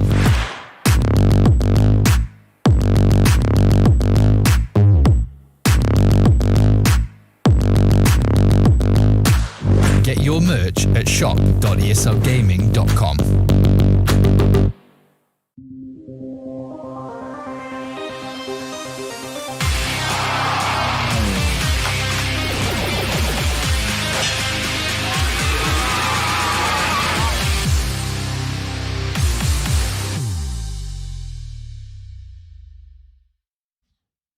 Welcome back, dear human beings out there, and welcome And to our cats. and And cat. dogs. Yeah, true. Do you And think all- they're watching too? Yeah, maybe. Maybe some viewers have cats and dogs and they watch too. And parrots, maybe? Maybe. Or other otters. birds. Snakes. Maybe snakes I watch. think snakes are way too cool to watch They're live probably streams. not watching, but the dogs may be watching because they like your voice. Might be. But anyways, my name's Don Rigoni. With me here tonight once again is Chief Avalon, and we are about to head into our third match of the night here as part of the Swisscom Hero League powered by ESL with Clash Royale. We'll have Toyboy against Zolac, two of our newer additions to the league. Toyboy, one of the big surprises for me, especially last season. Actually performed super well, particularly with his Royal Recruit stack that he thoroughly seemed to be enjoying. But it was a bit of an up and down for him. And Solac, kind of the legend that everybody knew was out there, but he still wasn't part of the first division, had to qualify for it first. And in his first ever season in first division last season, he made it all the way to the finals and took it all, winning the crown and still holding it to this day. Now playing for You're, by the esports way, Lausanne. did you notice that you're a unicorn when you look at the camera? There we go. And we have the bans, guys. We have the bans. Toy Boy doesn't want to mess around with the Goblin Drill, so he bans the Goblin Drill. It looks so funny, like a unicorn. And so, like, he bans the Dark Prince. That's understandable. Dark Prince is a strong card, but that also takes him away, the Dark Prince, and he could use the Dark Prince too. So I'm really curious what Zolac is gonna play. I'm kind of expecting the recruits here instead, because that could very well be. That very well be. I mean, it could have been an indicator that he himself wants to be running the Goblin Drill, of course, and banning away that Dark Prince opens that up a lot more. But then you still have something like the Valkyrie, for example. But yeah. Listen to the unicorn. I was about to say, you looking at me through the camera and like smiling like that, I was like, he's still thinking about the unicorn thing. Just like I thought so too, like perfect placement. Yeah, just look at you. Right, there we go. I mean, yeah, I have to go a little either further down. You have to stretch a little bit, make yourself a little bit bigger, or move to the right. Something. There we go. If you make yourself smaller, your horn will grow longer. Yeah, see? Did that for you, just for you. Nice unicorn. There we go. I mean, yeah, it's like a lucky charm to have a unicorn by one side. Yeah, that's very true. That's very true. So that's certainly beautiful. Do you think unicorns would be good at Clash Royale? I think so. And do you think unicorns ever existed? I hope so. I fear no, but I hope so. It would be really cool, actually, to have unicorns. True. But I still think they'd suck at Clash. It's just like, with hoofs, it's like really hard. Yeah, imagine you have to play like this. It depends. Ah, you mean that not as a character, but as a player. I thought of unicorns as a new card. And that would be could awesome. be actually strong. They would attack with a little rainbow. Yeah.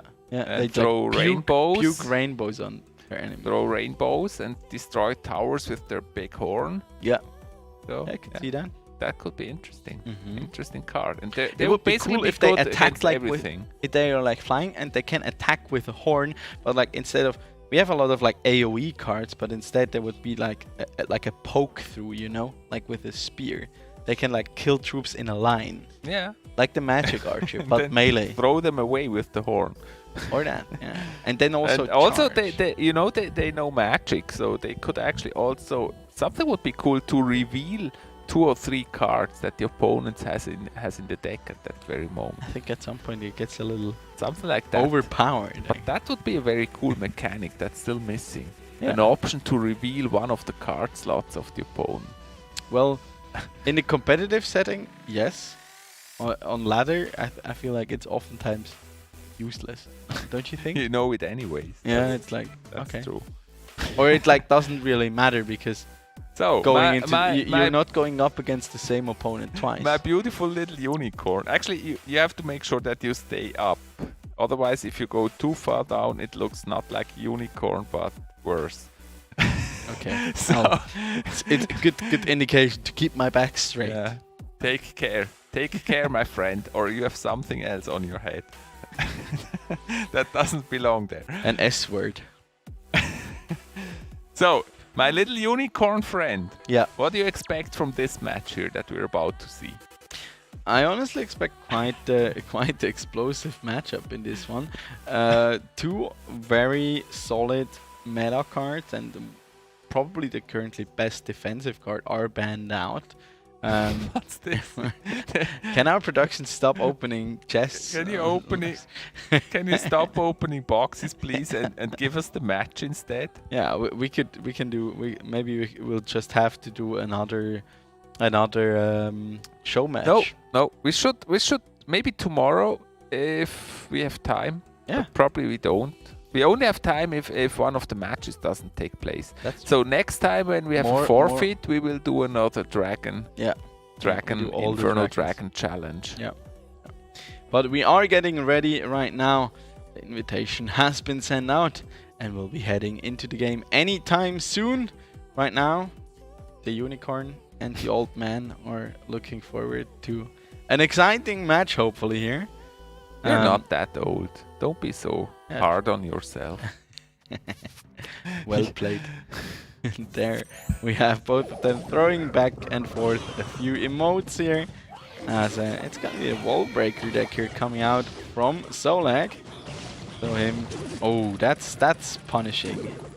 Taking out that furnace right away. Look here. at the bats here. Look at those. They just maul down that tower.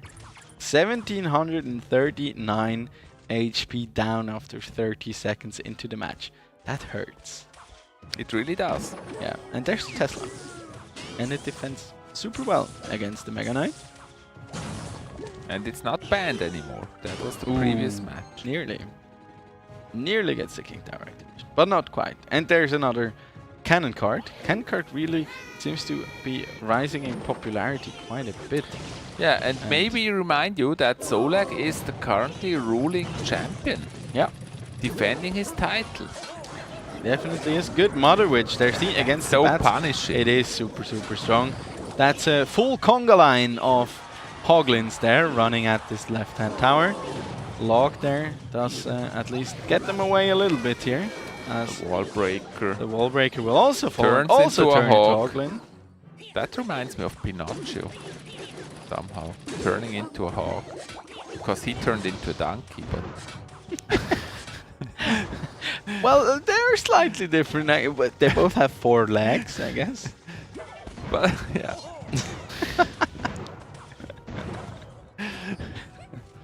Oh my. There is the knight now coming down for Solac. Solac actually with quite the aggressive deck archetype coming into this, while Toy Boy is sticking to the double spawner archetype, also featuring that Mega Knight here. So kind of the heavy version still, or he might just have had to adapt it due to that Dark Knight ban. Look at the bats again. That's so punishing to play the bat. Yeah, good heads up here though for Solac. A good fireball. Yeah, from Toy Boy here to play the Goblin Barrel early there and make sure that Tesla does not completely take out that Mega Knight once again. Wall breakers, just killing that building with ease. Quite a lot of value coming out from those guys. I love the passion that the wall breakers fight with. Like, they're really into it. You think so? Yeah. That could be screams of pain, you know? No, they love it. They're like, no, I have family. Don't make They have what you call skin in the game. Wow. They love it. And run for the tower. There's another set of Hoglins, just one of them making a connection though.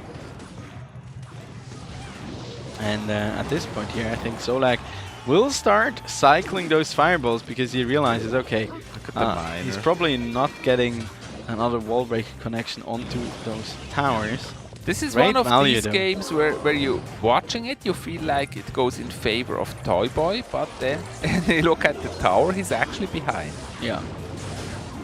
Good fireball there, taking out the Mother Witch. That just once again spawned quite a few of those Hoglins. And that Barbarian will also make it into there. But there's the Miner once again. More chip to be had for Zolac here. Just look at the number of cards played. It's nearly double for Zolac. So here. fast. Yeah, and there's the hit. And the second one. Those two, let's call them excited wall breakers. That was a down. really weird match here, where you always felt like Toy Boy was leading, but he was always behind. Yeah. Just from the gameplay. The gameplay didn't match the result somehow. Yeah, I guess that's often the case with these fast cycle decks, because you oftentimes only have small troops in the arena and you don't get the notion of, okay, this is a really big threat. But like in reality, Zolac got so much value out of these wall breakers by continuously getting hits onto the furnace and the Goblin Hut, just always trading up elixir, so to speak, and then just cycling his spells plus the miner, of course, onto those towers, getting the occasional chip in, especially early from those bats. And both of them stayed really calm here. It could go either way, actually. Both none of them really made a big mistake in this matchup. Yeah. I didn't see any big mistake there. I agree.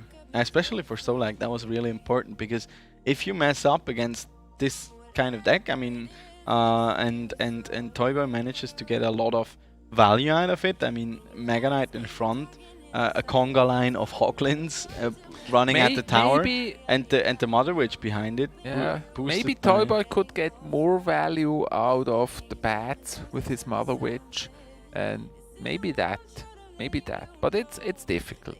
Yeah, I think like the Dark Prince ban actually was really good here. I felt for Zolac because it seemed to throw Toy Boy off his gameplay, because last time he also did run the double spawner deck, but with the Dark Prince deck, and in my honest opinion, that is the stronger version of it. As there, he looks like he this time opts for a miner himself here. Your favorite kind of deck archetype, miner control. No, not really. I like beatdown. For me, miner control, that is, I don't know, it's too boring. I love the action. I want the towers to be destroyed. I love 3 crowns. By the way, we did not have 3 crowns today. Yes, we did have 1. No, we didn't. 1. I think when... Wasn't the 1? Oh, Dutchim's King Tower did not go down in the end. But there is the Ram Rider here actually coming out for Zolac together with the Lumberjack here. And yeah, boosted up Ram Rider deals a ton of damage here, about 1100 HP. You're being chipped. Well, that's not really a chip anymore. That's being blasted off, kind of. Good. There's another fireball onto that Magic Archer. And once again here, Zolac opting for quite an aggressive deck archetype, running both the Ram Rider and the Lumberjack. Kind of a very all-in version of like a bridge the other lane with the bandit. Yeah, there's the E-Wiz though to stop that bandit. And a little bit of chip to be had with that Barbarian coming out of the barrel. Again, the Toy Boy is not making any big mistakes here, but Zolac has still a little lead. Yeah, absolutely so. There's another Magic Archer now on the field, getting a ton of value just passing through these shots. And yeah, so far just a lot calmer in this matchup here. Yeah, because very controlled. Yeah, for Zolac the game plan is kind of to just get a bit of an elixir lead going and then like punish hard with like the P.E.K.K.A. Yeah, okay. Whoa, not this just became a lot harder. Yeah, the game just became harder here for Zolac. Yeah, realizing that, but he does have the Inferno Dragon here, of course. That just feels super well with the P.E.K.K.A. and the Ice Golem. And that was really well played, because the E-Wiz tried to disturb here. Yeah, but he defended that really well. Yeah, Ice Golem, just such a great card. For me personally, Ice Golem is like one of the cards that is such a huge skill indicator. I always feel like, oh, he gets the connection though. That's 900 HP now only remaining. And the E-Wizard, but this time it's gonna be reset. Yeah. But he does get taken out eventually here. Mega Minion doing a good job. That Inferno Dragon was on 0%. Yeah, still flying. Stayed alive for quite a long time here. As the Ice Golem now has to be used here to make sure he does not take any more damage than needed. So far your damage lead is still in favor of Zolac, but overall like all of the towers in the arena have suffered quite a bit of damage actually. El Bandido. Bandida. Yeah, I was about to say. Look at the Magical Archer. That guy is so much value. Yeah, oh, talking about value here. That fireball, that one slapped. Love it. And there's another Barb Barrel now coming in. Mainly cycling through and making sure that push here from Toy Boy does not get too massive. There's also another Ice Golem now. making his way through Fireball. the arena. Yeah, that's very costly. He always has to defend with the fireball. Good It's an even adaptation. trade though, but still. This time he even plays the E-Wiz preemptively now, but good fireball makes sure that one will fall. And an aggressive fireball here once again. Super close here, 27 Squeezing in seconds. that ice golem here once again. I like the adaptation coming out from Solac, making sure he plays the magical archer high now. It's been a while that not- Zolac did not do additional damage Yeah. here. Not to get him too Getting much super value off of close. these fireballs. Look There's at the another fireball, one though. 10 seconds. He needs Fireball the fireball. on the return. Can I get to another fireball? That's 4 seconds remaining. 2, We've 1. seen it with Senpai, Minor. No, not but quite. not here. Toy Boy sheds some tears, There and was that will just be like 30% of one elixir missing for the fireball and like 2 more seconds. yeah coming down to the wire here once again. I mean, these matches tonight, they're just super close Super and close. intense. Yeah, As you here- see the magical archer here having so much value, always using up the fireball. Oh, look, a good bandit there, making sure for once that E-Wiz does not connect, and then also so that Inferno Dragon does stay alive and can nice and peacefully grill that P.E.K.K.A. in her armor. Yeah, but anyways, big props here to Toy Boy. He really stayed calm and kept on chipping with his miner. Yeah. And that needed a lot of patience, not to panic, play it safe, chip with the miner. And then in the end it was so close, like with the fireball. A little bit more damage, maybe 1 or 2 more hits with the miner. Yeah, absolutely. And the game would look different. So well played by Toy Boy. It wasn't as easy as it looked here for Zolac. Yeah, and I mean, with how strong of a player Zolac is, giving him a run for his money, that really goes to show that Toy Boy is still here to fight. He is. He definitely is. Both of them very focused. I mean, Zolac, as we said before, he's the current champion, defending his title. He's very motivated, of course, to defend his title. Yeah. Nevertheless, though, Toy Boy is now down 0-2, so he really has to make sure to come back in this next game. Otherwise, that will just be will just be it all for him tonight, or just for this playday, of course. We'll have plenty more to come. Talking about our schedule, by the way, for those of you who do not follow us yet on social media. What? Do you think those people really exist? I mean, they might. I don't know. Okay, so help Who might them. be scrolling? Help them.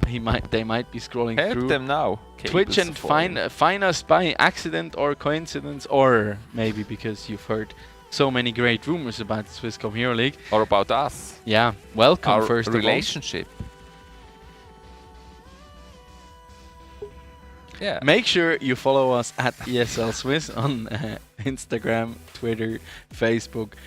You'll find all the information required. You can also see our schedule there. We'll be streaming on every Monday, Tuesday, Wednesday, and Thursday. Mondays and Thursdays with CS:GO currently, and then on Tuesday and Wednesday with Clash Royale for the next 4 weeks. Yeah, and then sometimes Luca throws those looks. Sometimes they just need to be thrown. Expo! It's Expo There here you go. for Toy Boy. Looks like Toy Boy did decide to stick with the same deck once again. Might be in for a painful experience, I think, as that Expo does connect is here. Connected. Dang, Yeah. that's not what you want. Yeah, P.E.K.K.A. does gonna not have get the ya. best time into Expo. And remember what I told you about those double doubles hut is really difficult against Expo. Exactly. Those do you need Yeah, such Toy a Boy long knows. time to set up. You can tell Expo- from the expression. Yeah. He knows. Expo has such a long range and can just melt through them and just like render them useless, and also like provide a lot of pressure on his own, as there's a lonesome miner that's now deployed. Not a cowboy, it's No. a lonesome miner. A very lonesome miner. Cannon card is Cannon actually card. not a bad counter to the Expo. Knight, they're coming down a little late. Very nice. At least counter. he does have the bar barrel there. That was a good one. Yeah, that was solid. But that Mega Minion... Maybe Toy Boy manages to come back. But how is he gonna do damage?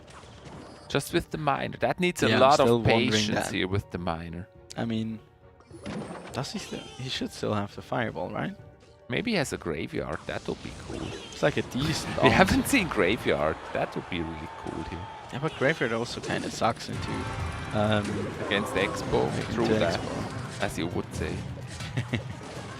Absolutely. Absolutely. There's the Expo cannon card No, just on time. This time it is absorbed. Yeah. There's the bar barrel now A coming little in. bit too late. Great value coming out from that log. Ooh, Oh, does it's got get the the P.E.K.K.A. connection onto the tower. Ah, that's just tower down unfortunate. here.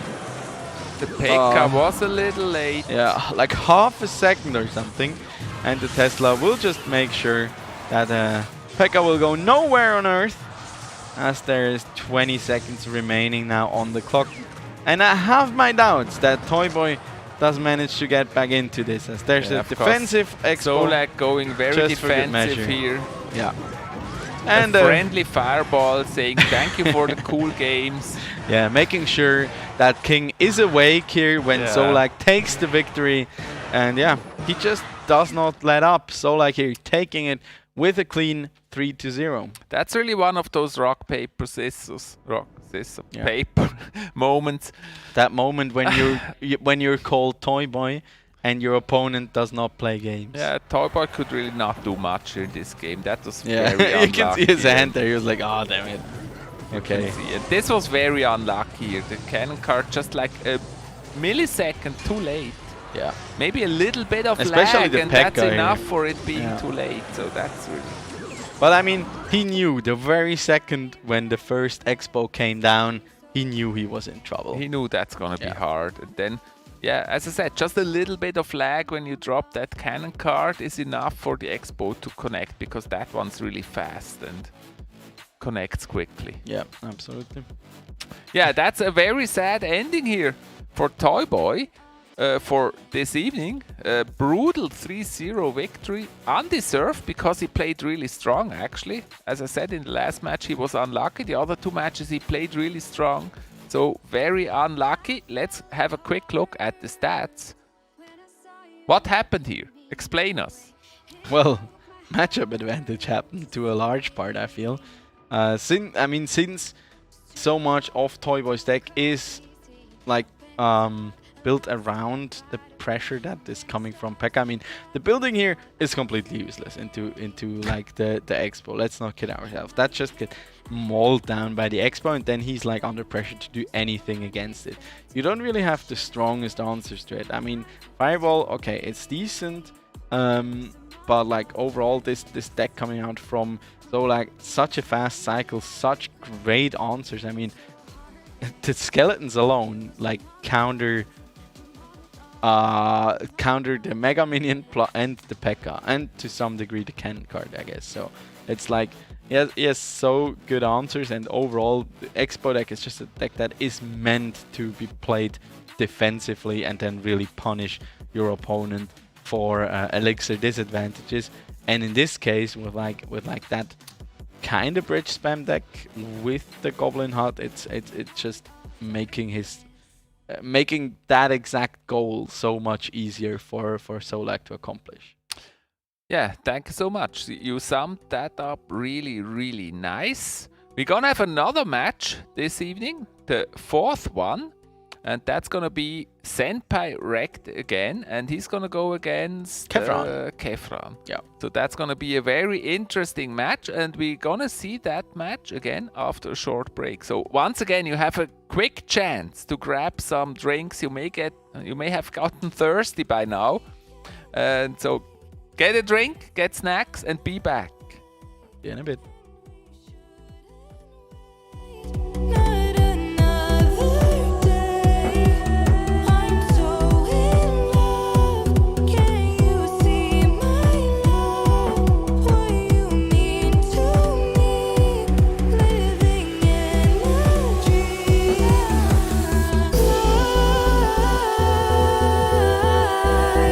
High into the sky.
Start your esports career now at play.eslgaming.com.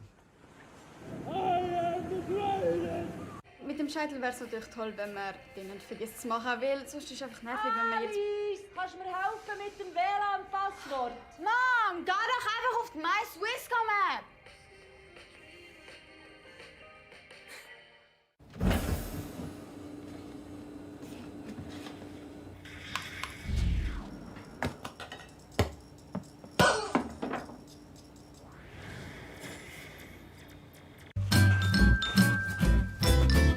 You ready? Huh? Hey, he's a good boy, huh? You ready? Huh?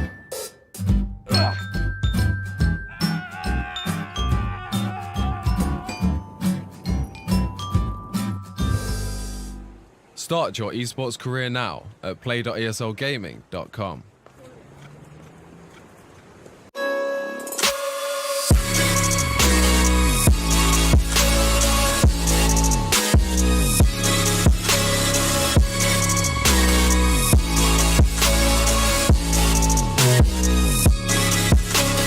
You love it, you wear it.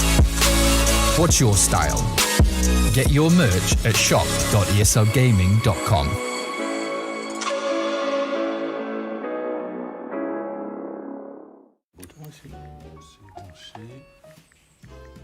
Et voilà, Internet ultra rapide. Toujours pas. Mais non. Ouais, allô? Ouais, écoutez, j'ai un souci familial. Ça marche pas. What's your style?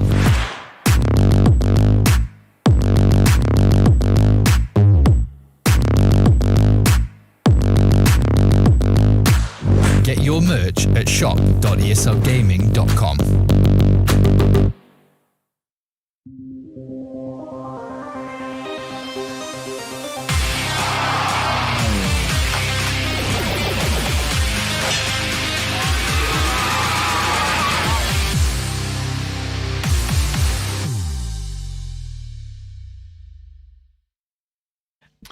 Welcome back everyone to round 4 of this amazing Swisscom Hero League powered by ESL Clash Royale evening league.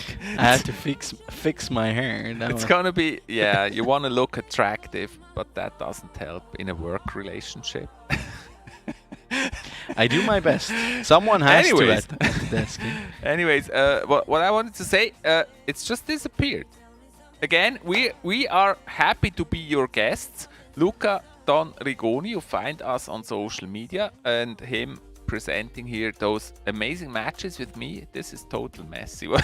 Anyways, and you find myself, Chief Avalon, everywhere on social media.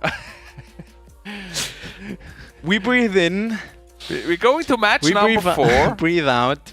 And we're ready. Senpai Rect is gonna go against Kefron. That's gonna be an interesting match. Senpai has shown... Why is your face so red? Because A, I'm not wearing makeup, and B, I'm trying to contain my laughter. Okay, I'm gonna try to bridge this a little bit. A little bridge. So this is the match here, Senpai Rect. We've seen him already. Yep. He played extremely well on a very high level. I'm expecting nonetheless for this match number 4. What are your expectations? About the match? Yes. For this one, I think Senpai Rect, he seemed quite, super solid, and yeah, really to be back in the game, to be ready to maybe to reach for that title here once again. So it will certainly be a hard match here for Kefron. Overall, we also see the bans here coming in. I was just about to say, like, the way for Kefron to take this one is maybe with a little bit of a cheesy strategy, and cheesy ban, you mean? No, cheesy strategy, but it seems that Senpai Rect thinks the same thing and hence bans away the clone. So That's he does interesting not get because cloned he played with the clone before. So yeah, he's but he actually doesn't banning need his the own clone, I card. guess, to win. Whereas for Kefron, that might just be the strategy that works. And in the meantime, Kefron decides to opt for that Mother Witch banner card that enjoys quite a bit of popularity in the current meta and can, of course, be super strong. So he's probably looking at running a Graveyard, if I might Could have be. to bet money. Good guess. Yeah, I think those are two really solid bans. 2 cards that can be very disturbing. I'm still surprised that Senpai actually bans the clone that he played before, and he was successful before. But anyways, it's a solid ban. And then with the Mother Witch, that's also a good one. We're gonna see certainly the Dark Prince instead. Let's get our answers here. Have a look at the matches. We see both of our lovely players here live with us on the cam. Senpai very focused. Yeah, sometimes I just love to watch the players during the matches. Yeah, it's very enjoyable. How they react. With a reaction stream. Dark Prince. Yeah. Not banned anymore, therefore see a lot of it. Playing a Sparky deck. Oh, that hurts. Punishment shall be swift. Ah, that hurts so much. Yeah, you see Kefron there. Ah, okay, damn it, he has a rocket. That's such a good counter here to also the Sparky. Great read. I mean, Kefron, he's kind of known to bring Sparky. I mean, in the past we've seen, well, besides the clone, like lava clone deck, we've seen him play a lot of Sparky actually. I feel him so much now because whenever I play Expo, the opponent will have a rocket. Every single time. You know what that's called? Karma. Counter. That's what it's called. You're not wrong. Yeah, nice defense here by Senpai. This looks like a strong matchup for Senpai.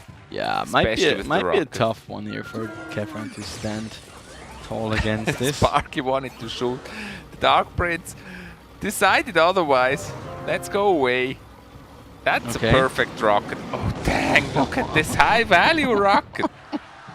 It physically hurts me. That was a 12 elixir rocket, a 6 elixir gain. Holy. Yeah. If you count the scale, it's still a 5 elixir harsh. gain. It's harsh. Dang, that was brutal. That's must have been one of the most brutal punishments we've ever seen here.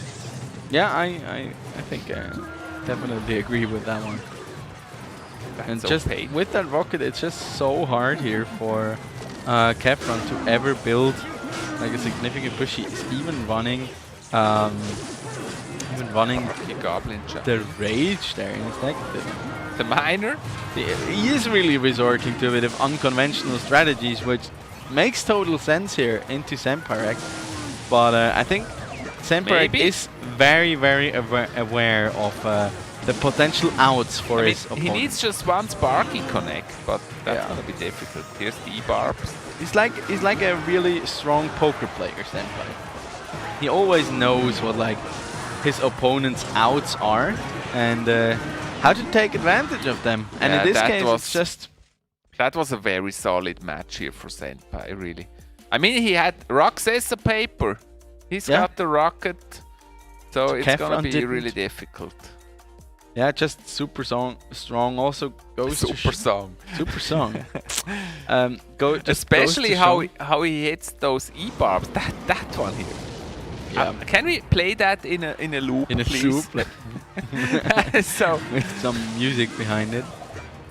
Yeah. I think this just goes to show that Semperek is not just good at like how to play his decks, but he's also like he puts in the work in order to prepare against his opponents, because Rocket is not something you run every day, and I'm pretty convinced that he knew that there's a high likelihood of Kefron bringing the Sparky to this he this predicted game. him really well in this match. And therefore, I always feel like if you are willing to, or if you prepare so well against an opponent. Yes, please, production, show us the rocket once again in a loop. By the way, this time you're the unicorn. Oh, if you move a little bit. Yeah, there we go.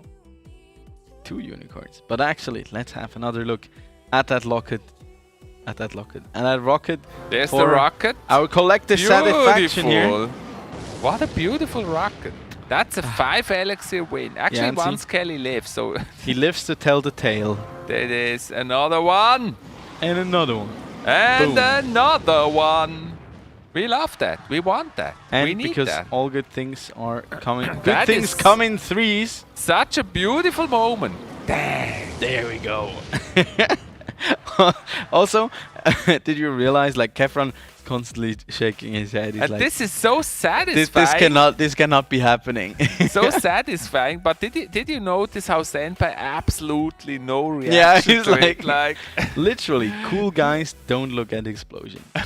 He's destroying him with that rocket, and not one single sign of an emotion there. Yeah, like. he was like, it's just. But he was very emotional in the first match. Just a casual Tuesday evening. Maybe you know? he used up all the emotions in the first match. Who knows? Or he was like getting pumped and wasn't sure to begin in the beginning, and now he like gained a lot of confidence back. No because, emotions left. Yeah, because he had a very eventful kind of year, going to the military, like dealing with COVID during all that playing time. From the military, staying in the military for quite a long time, and now with like opening a new chapter in his life, I feel like I feel like you're right. The pressure in the first match was really big, and that's why he was so excited when he made that first match. I think also he knows Adipa. I'm guessing. So he knew that he's a strong player. Yeah, he's now really back into it, I feel like. Yeah. And it's exciting to see him again. So I'm curious what the future might bring. In the immediate future, we'll have another game here against Kefron, of course. And let's see how he's gonna do there. I'm actually not sure what he like. The options for Semperek, I feel, are like expect that same Sparky deck again. Really? You think so? Or maybe he even goes back to like his signature deck. Good luck. The minion horde giant witch deck, I think, or also Sparky. I'm not even sure anymore. Wow. I think that's also with Sparky. That's an interesting opening here by Senpai. Yeah. Trying quite to the low curve. Cycling out, rotating out the rubbish from the deck. Okay, that was lucky there. Expo! Okay, it's Expo. Expo once again. Could it be that both of them actually play Expo? Oh, and there's a connection. And the bomber falls, but that's 400 damage already suffered on Kefron's right tower here. It could At least he knows now what his opponent is running. Could be both of them with the Expo. You think so? I'm not sure. Maybe also the mortar on Kefron's side. I still feel it's either like E-Giant or maybe even Graveyard on the side of Kefron here. But I don't want to call it too early. Quite a low curve as well here for him. But yeah, I mean those arrows there, they were really lucky that they actually did not connect onto the archers. That was like one of the moments where it's like, nice okay, defensive Expo. We're really on the low side of Elixir here in both decks. Yeah, definitely so. Also, Semperek just aggressively cycling out his cards here because I feel at this point it's not even trash anymore. They're meant to be so cheap that you can just throw them out and get to more expos faster. In the meantime, chip away at your opponent's tower. The game is kind of like really. It's like, oh yeah, we should have like the really slow at yeah, the like moment. the time music, you know, Very ding, chilly. ding, ding, ding, Not ding. much happening at the moment. Yeah, because I guess that's Ah, there there's you the go. graveyard. Yeah. Both of these archetypes are like kind of built around just getting an elixir advantage. But it's over your difficult. opponent. The graveyard against the Expo is not an easy one. It is.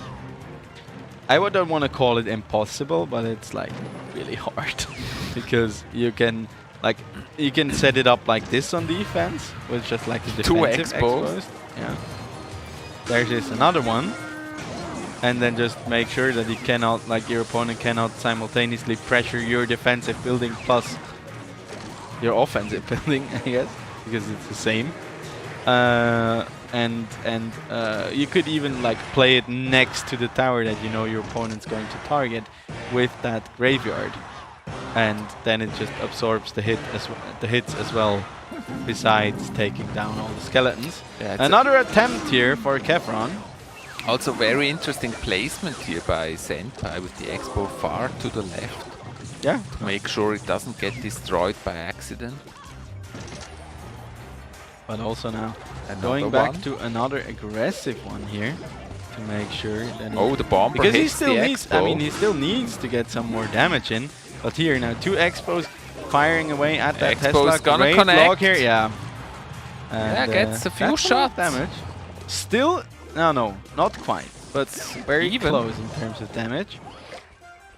But yeah, we are quickly approaching triple elixir time here, and that's where both of these decks, they become even stronger because you can start cycling real fast to those win conditions. So both the Expo as well as the graveyard.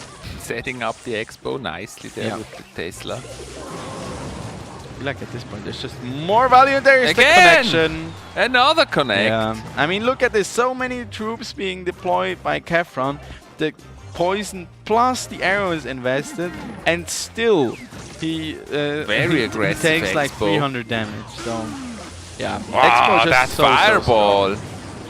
And there's another hurts. connection, and with Yeah, the that's- lock there, that's just Almost fireball. Not yet. It's painful to watch here. Kefron's here. He's One just last try. suffering here.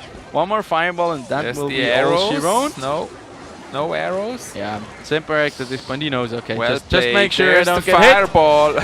Yeah, but you can see Senpai actually is very, very happy that he made it there at the end. Yeah. And he's super, super calm. He I was mean, super second tense. 3-0 here off the night. Semperek really putting up a clinic, playing super, super solid. Also, once again here, matchup really tough to handle for Kefron, actually. Beautiful fireball. That's just so much Yeah. value. Yeah.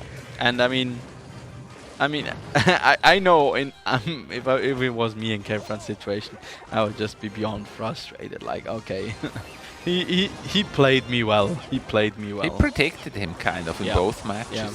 He knew what he was getting into. He knew what kind of was coming, and I feel like Kefron also feared what's coming. Like you could tell he like tried to like come up with a strategy to like throw him off his game because he knew, okay, Semperek, he is really such a strong opponent.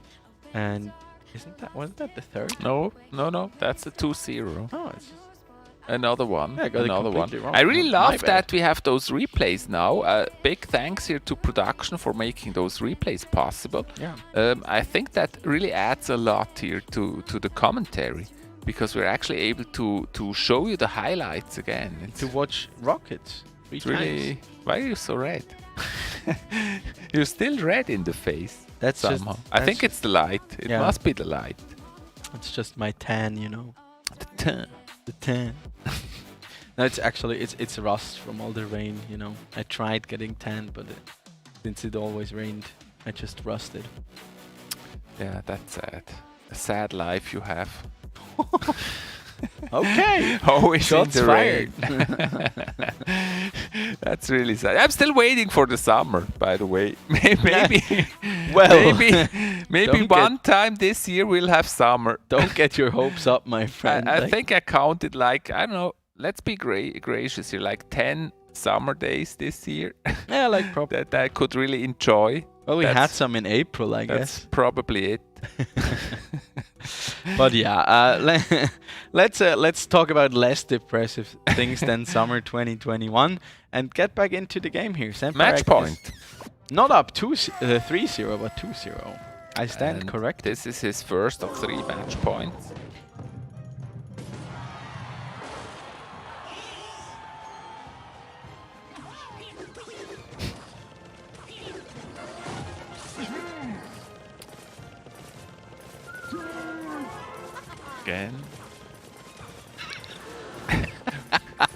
Again, it's kind of a slow start here. Once again, this time Senpai with the minor. See, when we stop talking for a second, we just stop talking for a second. Yeah. Already getting criticized by production, but we just watched the game. You know, we ush some nice words about their work on stream, so we can like chill for a couple of minutes. And then like, but they give us no chilling, but chills. Yeah. Wow. Well, there's the little mini Cringe, my Pekka. dude. The mini Pekka. Interesting deck. I'm still trying to find out what this is it a giant deck? Is it the graveyard deck? Is it the bird? Is it the plane? No. Is it the production? It's a minor poison. Minor poison graveyard. Yeah, for Senpai, probably. right? But what is it on the side of Kefran? Yeah, I'm still trying to find out. Pekka. Rocket again. just to make sure. Just to remind him. Oh, Golem. Oh, okay, it's a clone. No, it's not a clone deck. It's a Golem deck without the clone, I guess. Yeah. Of course, Senpai does what's required here, punishing the other but lane. Just the minor, actually. Yeah, he needs to set up a defense. You cannot let that Golem do too much destruction here. That is very true. And there's another moment for a good rocket, I guess. Yeah. No, it's the delivery, but still, it would be a good rocket. He Right doesn't need it. now. He wants to save the rocket for offense. I For the guess. tower. Fantastic defense here. One hit there by the bomber, actually, and a bit of that damage on the right-hand side. It's But painful other to than watch how this Dark Prince destroys everyone. Yeah, it indeed is. And that's also why in the previous game, like, I agreed so much with like that Dark Prince ban, because that's currently just such a strong and versatile card. It's kind of a bit of a must ban if you want to like establish anything. Dark Prince basically destroys the goal. It's crazy. And at this point, it's just like, can Kefran play his Skarmy properly? So the miner that's always there to punish cannot get a ton of damage. And there's the rocket now, as you wished for. Again. No Golem. death damage even. I still feel like it's weird that the Golem gets pushed by the log. Yeah, it's true. But everything gets pushed by a log. Hasn't always been that way. Hasn't? No. Like even... Yeah, I mean, it kind of has to be, because otherwise I guess a lot of tanks would just be too strong. Which, I mean, decision that Supercell could make, I guess. Excellent fireball. Yeah, and this time he actually gets a minor connection for once. Still quite significant damage advantage here. And also, if they might resort to spell cycling, Senpai has quite a significant advantage, as there's 1 minute left on the clock here. A lot of potential rockets to be fired. That's a good rocket there. Yeah, will he do it? I see the rocket. The miner does connect. Yeah. Skarmy takes him out though. Predicted the wrong side. 32 HP remaining. There's a rocket. Okay. Not on the tower, interestingly. Nope. Decides against it. Wants to make sure he defends first and then goes for the damage. As that next rocket might just go onto the tower, and there it flies and takes it down to 18 HP. But the log one more log will finish it out. And then we have our second 3-0. Wow, that was super solid here by Senpai. Really did not leave a chance here to his poor opponent, getting beaten 3-0 in this match. Crazy one. Like, I don't want to say easy clap, because Kefron really put up a fight, but Senpai in this match, he really seemed unbeatable. Yeah. Not gonna lie, like this was just overall fantastic Clash Royale gameplay here. I also like how he showcased the use of rockets. Sometimes he used them defensive against the golem and his units, and sometimes he used them on the tower. Really well played here by Senpai. Yeah, and also just, I mean, that's 3, and it's a pretty fast cycle here. 1 building and 3 whole spells in Senpai deck, and also in the end there, he was really not like faded much. He was just like, okay, I knew I got the advantage here. I like.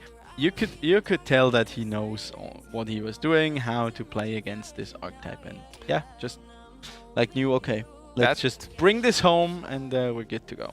Bringen high. That was really amazing. Let's look at the stats quickly. And here we see them. 3-0 clean victory here for Senpai.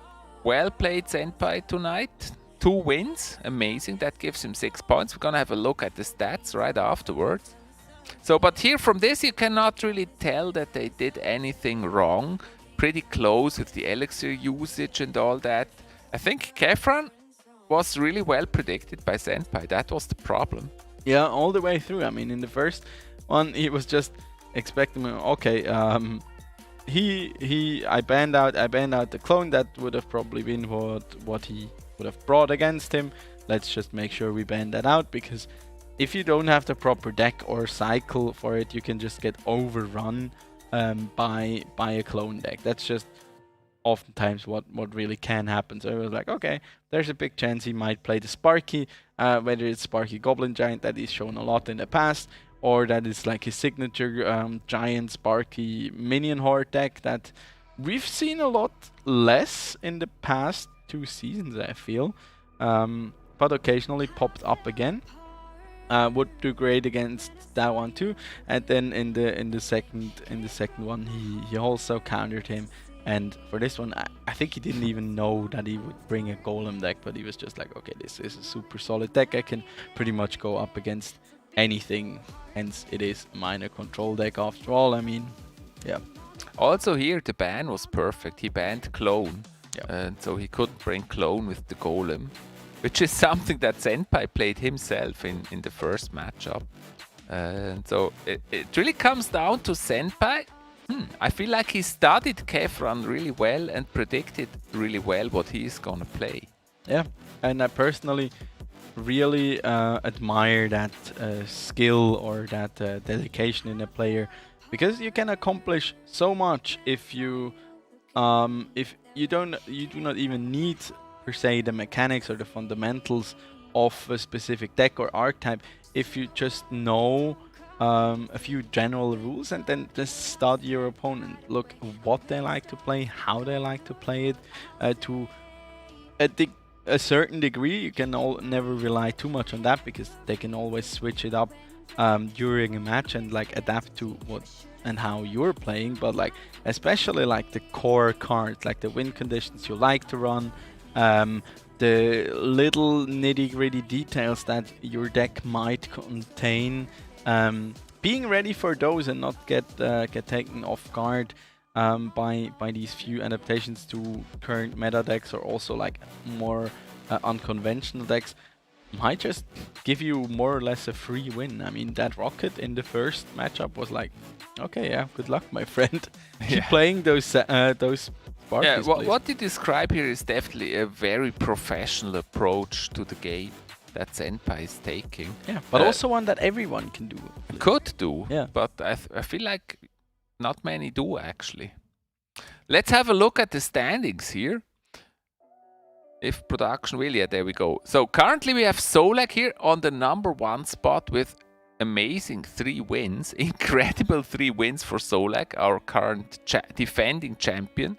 Then Senpai played his first 2 matches and that already puts him on 2nd spot.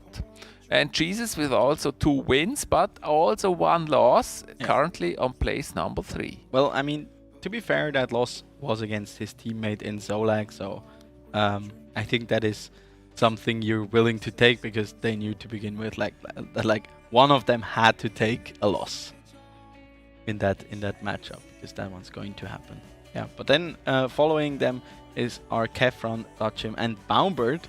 And Baumbert, you're being joined by the players who already have 1 win, but more losses than that.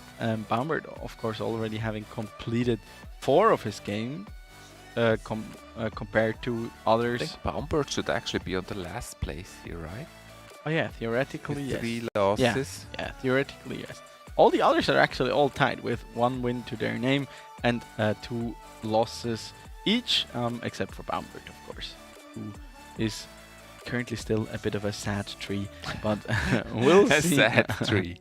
We'll see more tomorrow night, once again at 8 o'clock here on twitch.tv/ESL Swiss, and find out how this will shape out here. I mean, this is still day 3. I mean, yeah, we're already day 3. Yeah, I mean, tomorrow will already be past our halfway point. It's crazy again. how fast this goes. Yeah, and then the standings might start to take more and more shape, of course. But as it stands now, still everything can happen.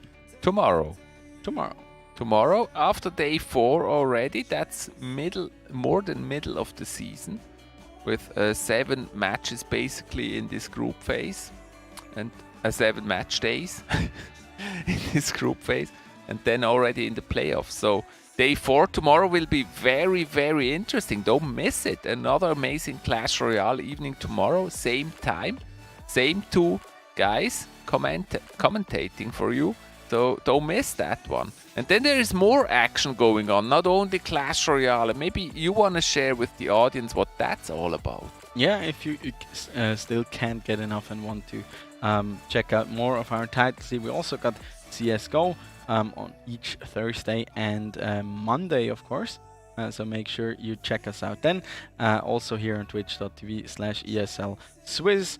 Then up next week on Tuesday and Wednesday, of course, we have more Clash Royale coming up that will also draw us closer and closer to the another end of season here, actually. It's already. Crazy. And we just started. Yeah, last week. Also, make sure you already write down the date for our grand finale this year, which will take place once again at the Hero Fest here in Bern on the 2nd and 3rd of October. And starting in September, and in the middle of September, we'll also be back with League of Legends. There you actually still have time to sign up for the 2 qualifiers that will be held. Once again, we give 16 teams the chance to qualify for the Swisscom Hero League here. And yeah, in 2 rounds off stream, we will be determining the top 8 of the teams in Switzerland, who will then make their way through a single elimination bracket all the way into the grand finals. Yeah, so that is amazing. That was another amazing evening. Looking back on this evening, my impression basically is Senpai is back. That sums it up kind of for this evening today. Any final words you want to share with the audience before we conclude for today? No, I think I'm good to go for tonight. Yeah, I'm looking forward what tomorrow will bring. Make sure to also drop us a follow, me at Don_Rigoni, and of course at Chief Avalon for my dear friend and colleague here. Thank you so much, and be back tomorrow for more amazing Clash Royale matches on that high competitive level. Yeah, and until then, stay happy and healthy, and goodbye. Sheesh! Bye-bye.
Start your esports career now at play.eslgaming.com.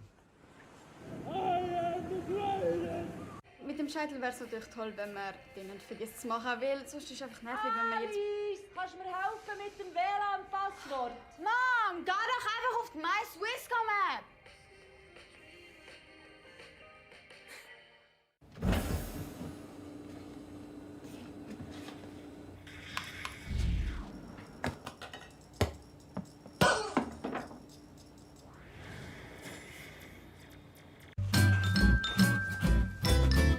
You ready? Huh?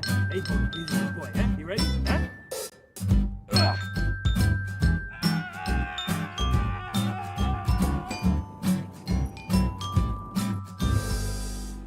Start your esports career now at play.eslgaming.com.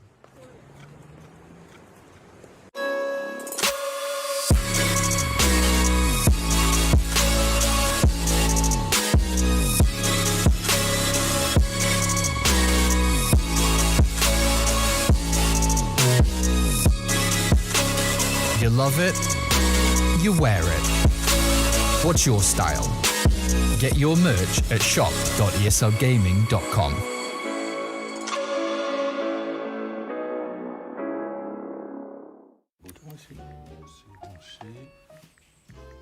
Et voilà, Internet ultra rapide.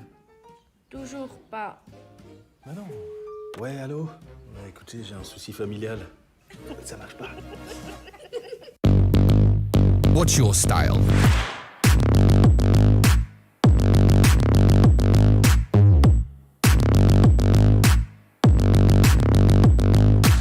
Get your merch at shop.eslgaming.com.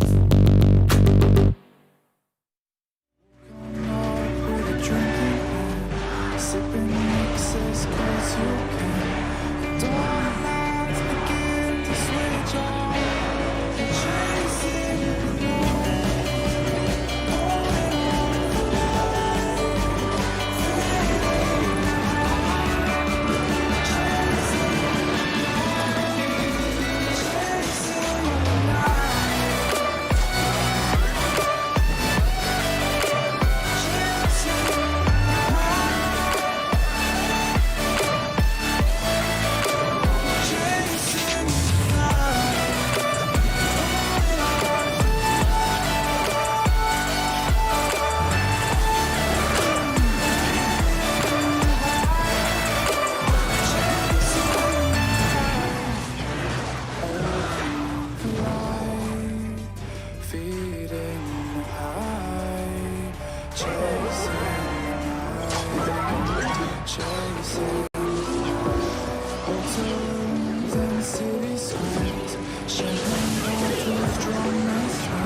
darkness. A moment in time that I regret for being so heartless. It was a moment of darkness.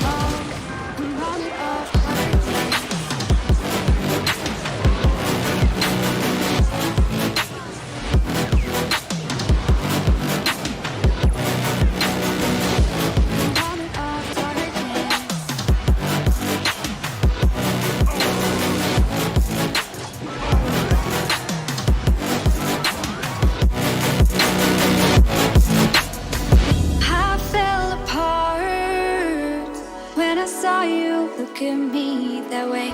It broke my heart to see. It's too hard, it don't come easy. I went dark, I lost it right away. And when it starts, God knows what I'll say. In my head, I had good reason. I went red so unexpectedly. I should have said that sometimes happens to me.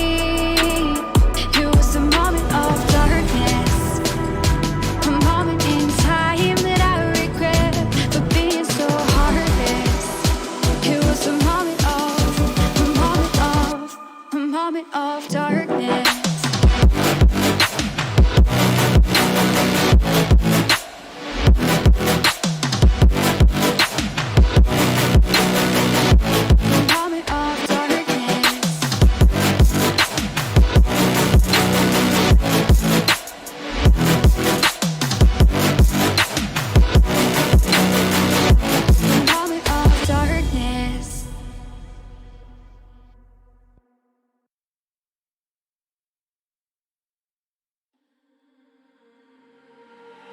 We're stuck in your car on a Friday night,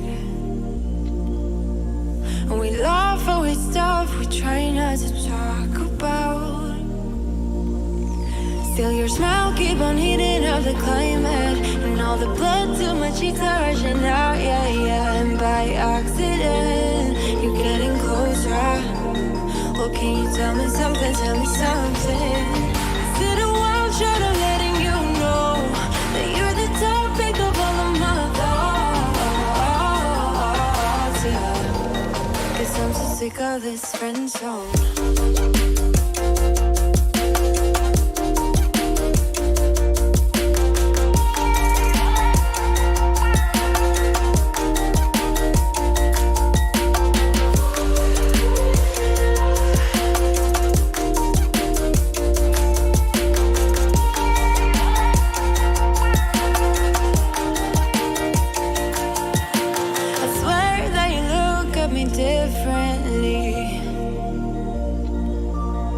Whatever it is, it just feels so real.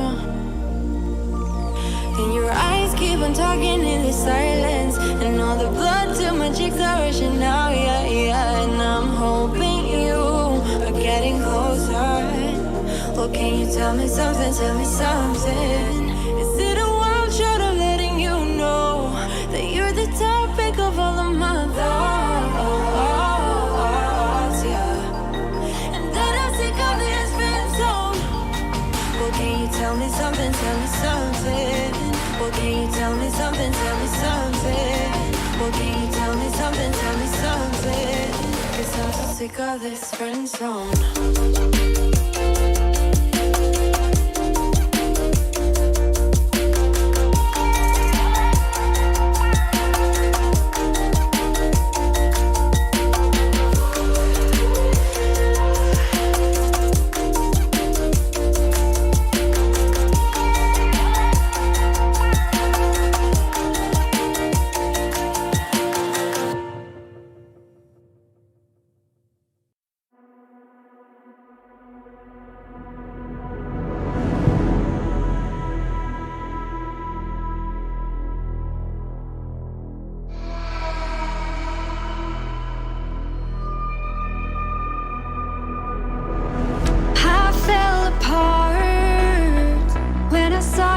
Look at me that way.